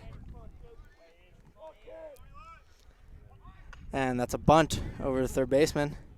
O'Hara is on it and gets the throw over for a nice play for the out. Yeah, great play by O'Hara there. Bunting in that situation, O'Neill just trying to get a rally going, and O'Hara, catching it on the move and making the throw all in one motion and making a good throw too. So it's going to be the first out of the inning for the Jumbos. Nice play from O'Hara there. If you're a big guy, he certainly fields his position very well. And the first pitch to the leadoff hitter is a strike. Nice job getting ahead for Veranos.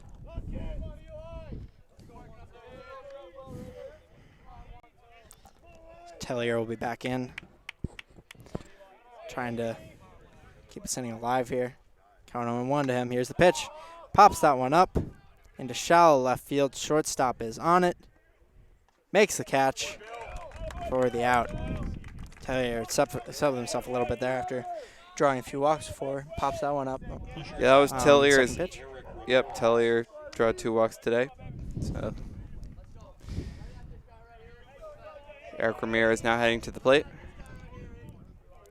Veranos is cruising through this inning here once again. He's got 2 outs now. Ramirez hitless since his first inning triple. 1 for 3.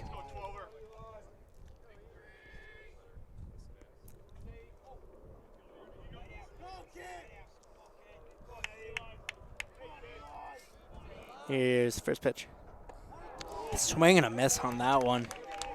Yeah, you could see Ramirez well out in front of that one. Almost had started his swing before the ball even got halfway. So he was set. He decided he was going to swing at that pitch, and he just went for it. Here's the 0-1. And he grounds that one. It's going to be foul as it couldn't get over the bag, and strike 2. So quickly 0-2 ahead again of another batter. It's been the key for Veranos, just getting ahead here and putting people away. ruthless efficiency. I don't know how he's done it, but he's been very, very efficient. It's been impressive.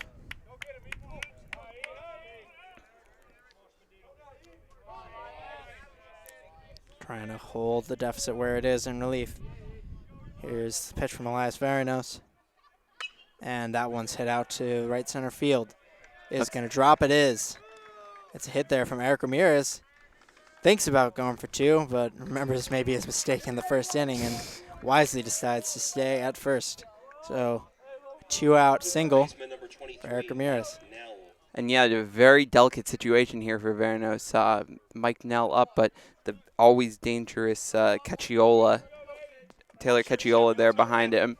It's going to be very important for Varinos to end this inning before Cacciola comes to the plate, or he's going to be dealing with a situation that is going to be even tougher than the one he's in right now. So that's the value of protection here. You know Nell's going to get something to hit because he doesn't want to walk him and put Cacciola at the plate. And I'll throw it to first. Ramirez back in.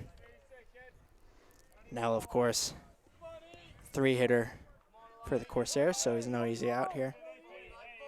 Could get something to hit, and if he gets something in the gap, Ramirez could score from first. Nell 0 for 2 today with a walk. Here's the pitch from Elias. That one is low. Count 1-0 now. Yeah, and to Mike Nell. Yeah, Varinos hasn't pitched many times today with runners on base, so it's going to be a challenge pitching out of the stretch now.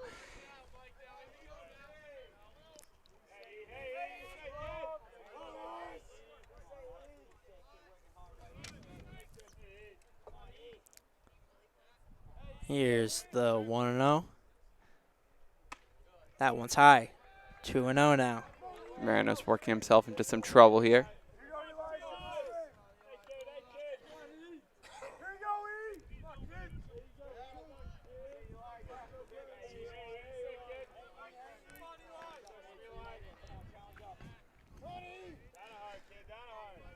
Varinos is ready for the 2-0. Here it is. That one's low. 3-0 now to the 3-hitter in the lineup. 2 outs here. It's one pitch with the difference between inning ending and run scoring, so stakes are high.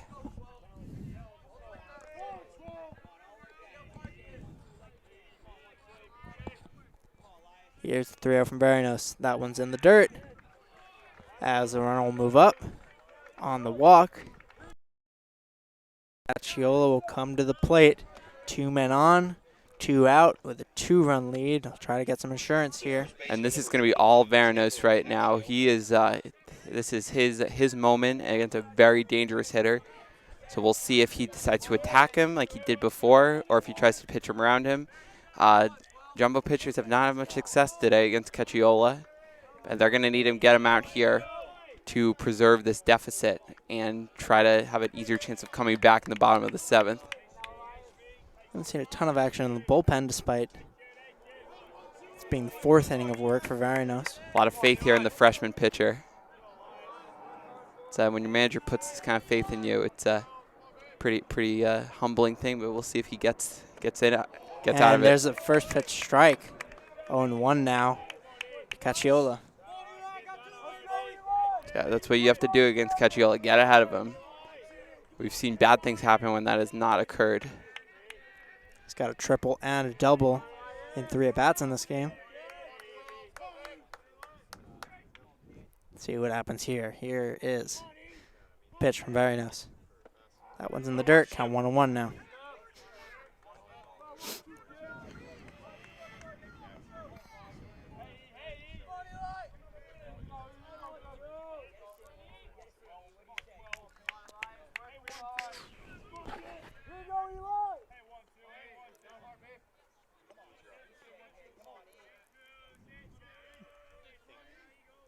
Varinos taking his time, making sure he's ready to pitch, ready to deliver his pitch. It's the 1-1 from Varinos. That one's hit over to third. O'Hara can't get a glove on it. It's into left field, base hit. Ramirez comes around. He will score. Runners will still be on first and second as they'll extend their lead here. 4-1 for the Corsairs. And that just took a bad bounce. Third baseman O'Hara might have had a play on it, but it just bounced right over his glove. Nothing you can do about that one. A better result than previously the pitchers had gotten from Cacchiola, but unfortunately the bounce there is going to make that a single, and it's going to tack on another run here for the Corsairs. Now so it's just up to Veranos to limit the damage, make it just one run in. Corsairs obviously would like to see a few more. Cacchiola notching the single there to go along with his double and his triple. Pitch from Veranos to Ezekiel Sanchez, way out in front of that one. And that's a strike. Unless, down 0-1 now. Unless this game goes to extras, you probably won't see a cycle, but probably not. Impressive day. He would have to hit a home run in his next at-bat. He's got the power, but it's still unlikely. An impressive day nonetheless from Cacchiola. Here's the 0-1 to the 5-hitter Sanchez. Gets a bat on that one, sends it out to left field. It'll get down. Runner from second will score. We've got first and second again with another run. 5-1 Corsairs. Things are looking bleak here for the Tufts Jumbos. Yeah, and all with 2 outs. The 2-out rally really helping out the Corsairs here. 2 outs, nobody on, some base hits, some walks, and we got 2 extra runs for the Corsairs, making this game a little harder for the Jumbos to envision a comeback. Yeah, credit to their offense. They, they hadn't been getting anything going against Veranos, but they have turned it around in these last 4 batters.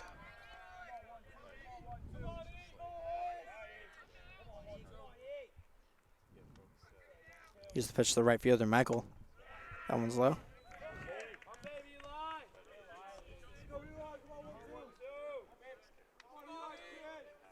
Now Veranos just wants to get out of this inning as soon as possible. Hopefully not by a manager, pulling him from the game. He wants to do it himself. Absolutely. Count 1-0 now to Michael after that last pitch in the dirt. That one is low as well. Seems like he's getting a lot of rope from manager John Casey. Just looking to reward his commitment to this pitcher. Quite a long leash here for Veranos. Count 2-0 now with 2 outs. In the top of the 7th. Couple runs already across in the inning on consecutive base hits with 2 outs.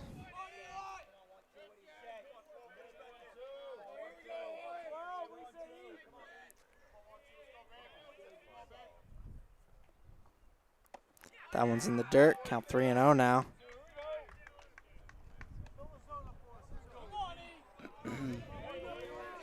It seems like there's some action in the Jumbo's bullpen. We'll see if this is the last batter for Elias or if he keeps going. He wants it to be his last batter because he ends the inning, not because he gets pulled, of course. Here is the 3-0.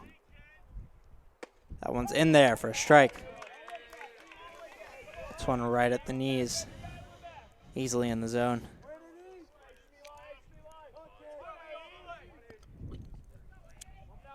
Veranos with the 3-1 count now. 2 outs. 2 men on.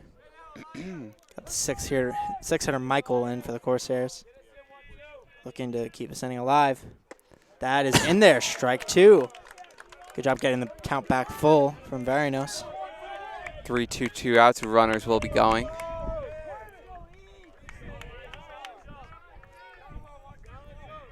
I guess it's one way or another. This will be Veranos' last batter.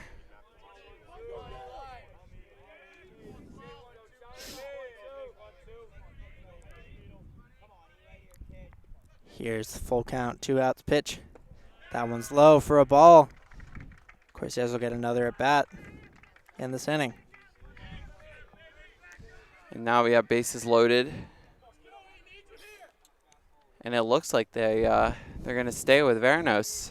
Absolutely. A little bit of a surprising move, but they've used him this far. I guess they figure why not keep going. And Courier up to the plate now. Corsairs have almost batted around. Had a long string of hits and walks here, all with 2 outs. Absolutely. Now they got the bases loaded still with 2 outs, a 4-run lead, looking to add some more runs here with the base hit that he swings and misses on. Good pitch there from Veranos. He gets Courier out in front again.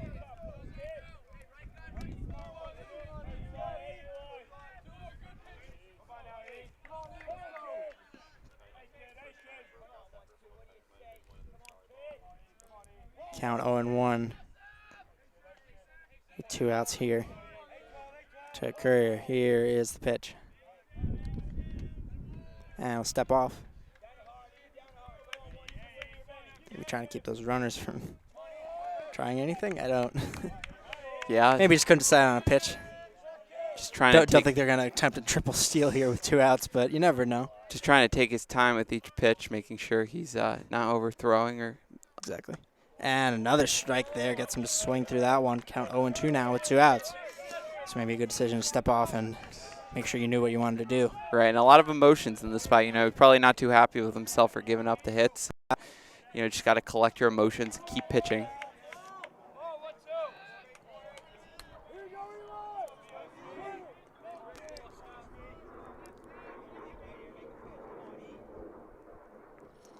Here's the 0-2. That one's going to be outside for a ball. Yeah, look close. The catcher couldn't handle it, but it's going to be called a ball.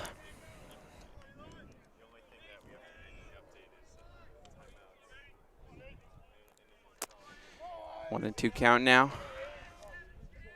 1-2. Courier. See if he can make something happen here.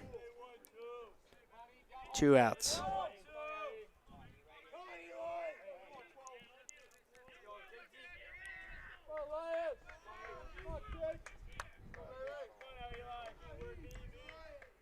Here's Varanos.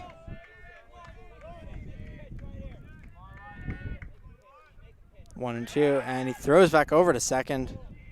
Tag, and he's safe. Yeah, Jumbo's trying to pick off at second. It successfully did it once in the early innings. Jumbo's down 4 here, trying to hold the lead there. Don't want this to get blown open any more than it already has. Here is the pitch. That one bounces up to the plate. That's a ball. Count 2-2 now. Varanos just trying for 2 outs. one more pitch to end the inning here. Send his batters back to the plate. 2s all around. 2-2 with 2 outs. 2 runs already across in the inning. Let's see if Varanos can put him away here with 2 strikes.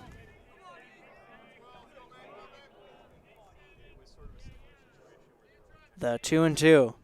That one's high. Catch off fake over to third, and count is full now once again with 2 outs. Varanos just having trouble with that last pitch. Again, he doesn't have anywhere to put him now, so there's a lot riding on this one.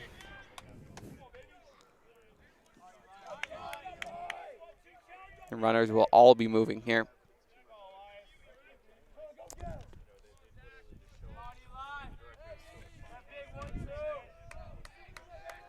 Full count, 2 outs. Big pitch here for Elias Varanos.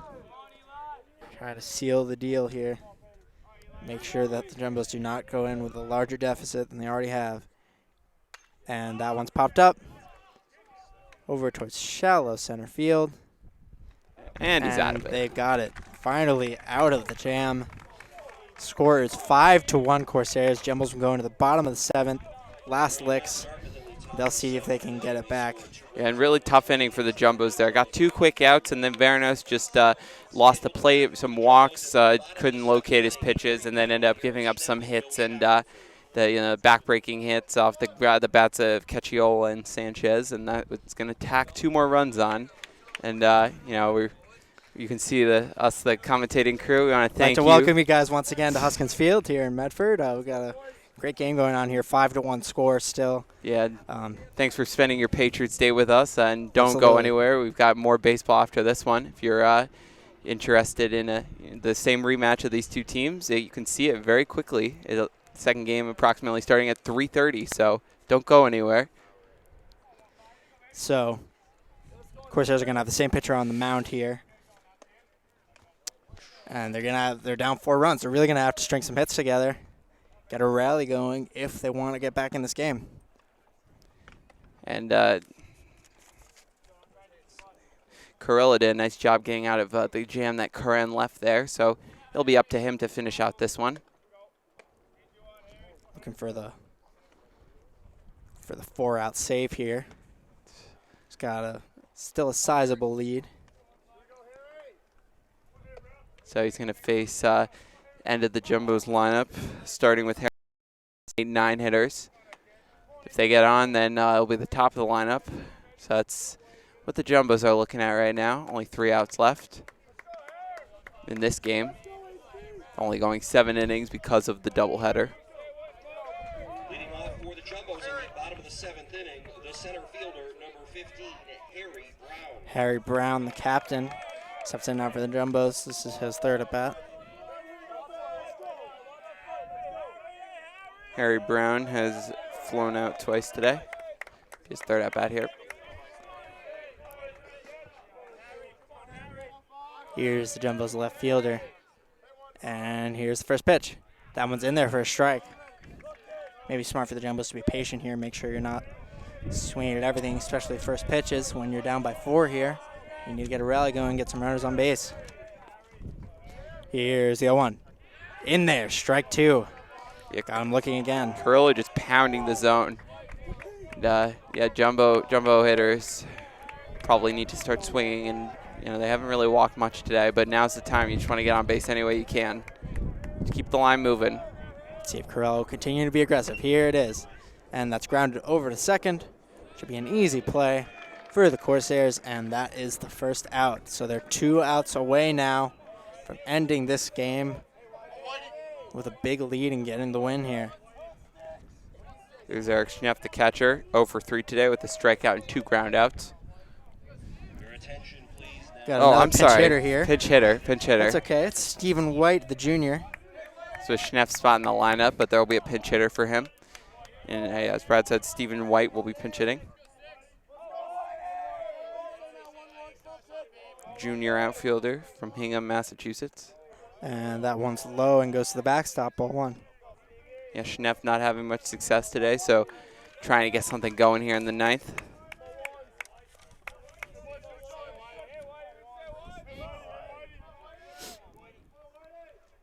And he swings through that one. Count 1-1 now.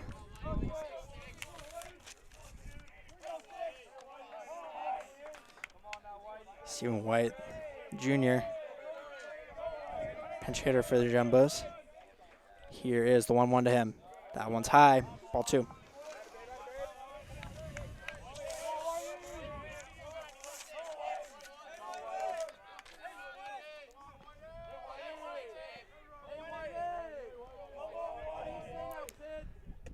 There's a low strike in there. Called against White. Kept 2-2 now with 1 out. We talked about Karen being a tall player. Stephen White, the tallest player on this Jumbos team. He is also 6'5". 2 balls, 2 strikes, 1 out on the board. Here it is. And he foul tips that one. Seemed like it was off his foot or something, but skips Either out of the way, way. it wasn't straight into the catcher's glove, so he's not No. out. But see what he can do. 2-2 again.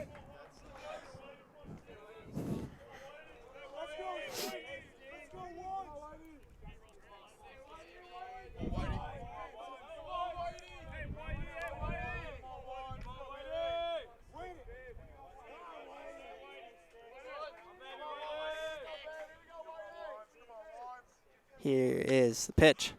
That one's popped over to the left side. Fielder won't get to it as it'll be out of play. Count still 2-2. We'll do it again here with 1 out. Stephen White up to bat. Pinch hitting for Eric Schneff. Trying to get a hit here. Keep the Jumbos alive.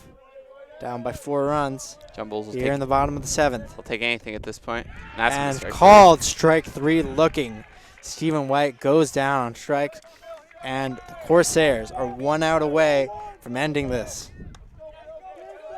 Will Shackelford, who's got the only RBI for the Jumbos in this game with his home run, will be up. Only RBI, the only run. 1 of 3 hits for the Jumbos. Jumbo's offense, not their best day. Shackelford's home run, the lone highlight from their offensive performance. Here's the first pitch, and he squares up to bunt, but pulls it back as that's a ball. Good discipline there.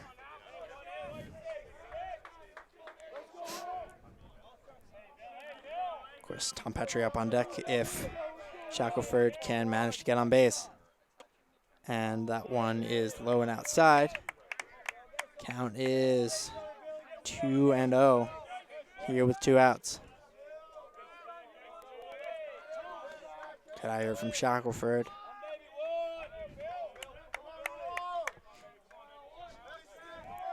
Smartly laid off a couple balls. Here's the third pitch. Ball 3. 3-0 now. Shackelford trying to get on for that top of the lineup. Potentially roll over. Got to imagine he does not have the green light here with the game on the line. 3-0 count with 2 outs. Especially down by 4 runs. Just trying to get base runners. Take a walk at this point. Here it is. The 3-0. Puts it right in there for a strike, about thigh high. You could see he let go of the bat with one hand. He certainly did not have anything resembling a green light. Count 3-1. 2 outs. Got to certainly be thinking about swinging here. And he lets that one go, and it's ball 4. So we'll take first here with 2 out. The second baseman, number 3. Tom Petrie is 0 for 3 today with a strikeout and 2 flyouts. He will look to keep the line moving, and if 2 guys get on, then Tommy O'Hara, the always dangerous Tommy O'Hara, will get on as the tying run. So that's what the Jumbos are most likely hoping for at this point. They're hoping for some runs here. You gotta believe it. Here is first pitch to Petrie. Squares up, pulls it back. Count 1-0 now. Carrillo losing the plate a little bit with his team 1 out away from victory. He's up 4 runs. And yeah, at this point he just needs to be throwing strikes here, trying to end this one. 2 outs here. You got to think that he'll be staying in the game. Does look like they have some arms up in the bullpen, at least one. Can't quite see who it is, but we'll let you know if there will be any changes.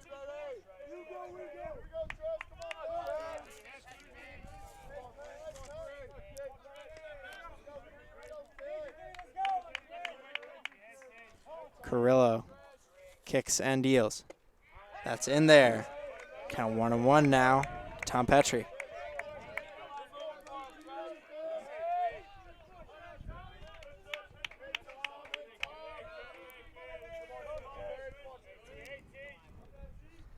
And he hits that one straight at the pitcher. He'll flip it to first. And the ball game is over. Final score 5-1 in favor of the UMass Dartmouth Corsairs. They take out the Tufts Jumbos here and get the win in Game 1 of this doubleheader. Yeah, really nice performance by the Corsairs. Corinne, the starting pitcher, was just on all game. He only gave up 1 run and 2 hits. Excellent performance by him. And the Corsairs offense led by Taylor Cacciola, who had a hell of a day. Single, double, a triple, and a walk. So he was leading that Corsairs offense. And just an all-around great performance. Aside from him, his teammates working to drive in some runs. Jumbos just could not get it going with the bats. The Jumbos 1 run on 3 hits. Corsairs 5 runs on 8 hits on the ball game. And UMass Dartmouth takes the win today. And yeah, as we said, there's going to be another game in a half hour or so. So same 2 teams will be right back here. And we hope you'll tune in for that one. We've had a great time broadcasting. And I'll be heading out, but I believe Brad will be staying on for the next game. Don't worry. So thank you guys so much for joining us here at JumboCast. Once again, happy Patriots Day. We appreciate you tuning in for our broadcast. And once again, the score 5-1 for UMass Dartmouth. And stay tuned for the second game. Thanks, guys.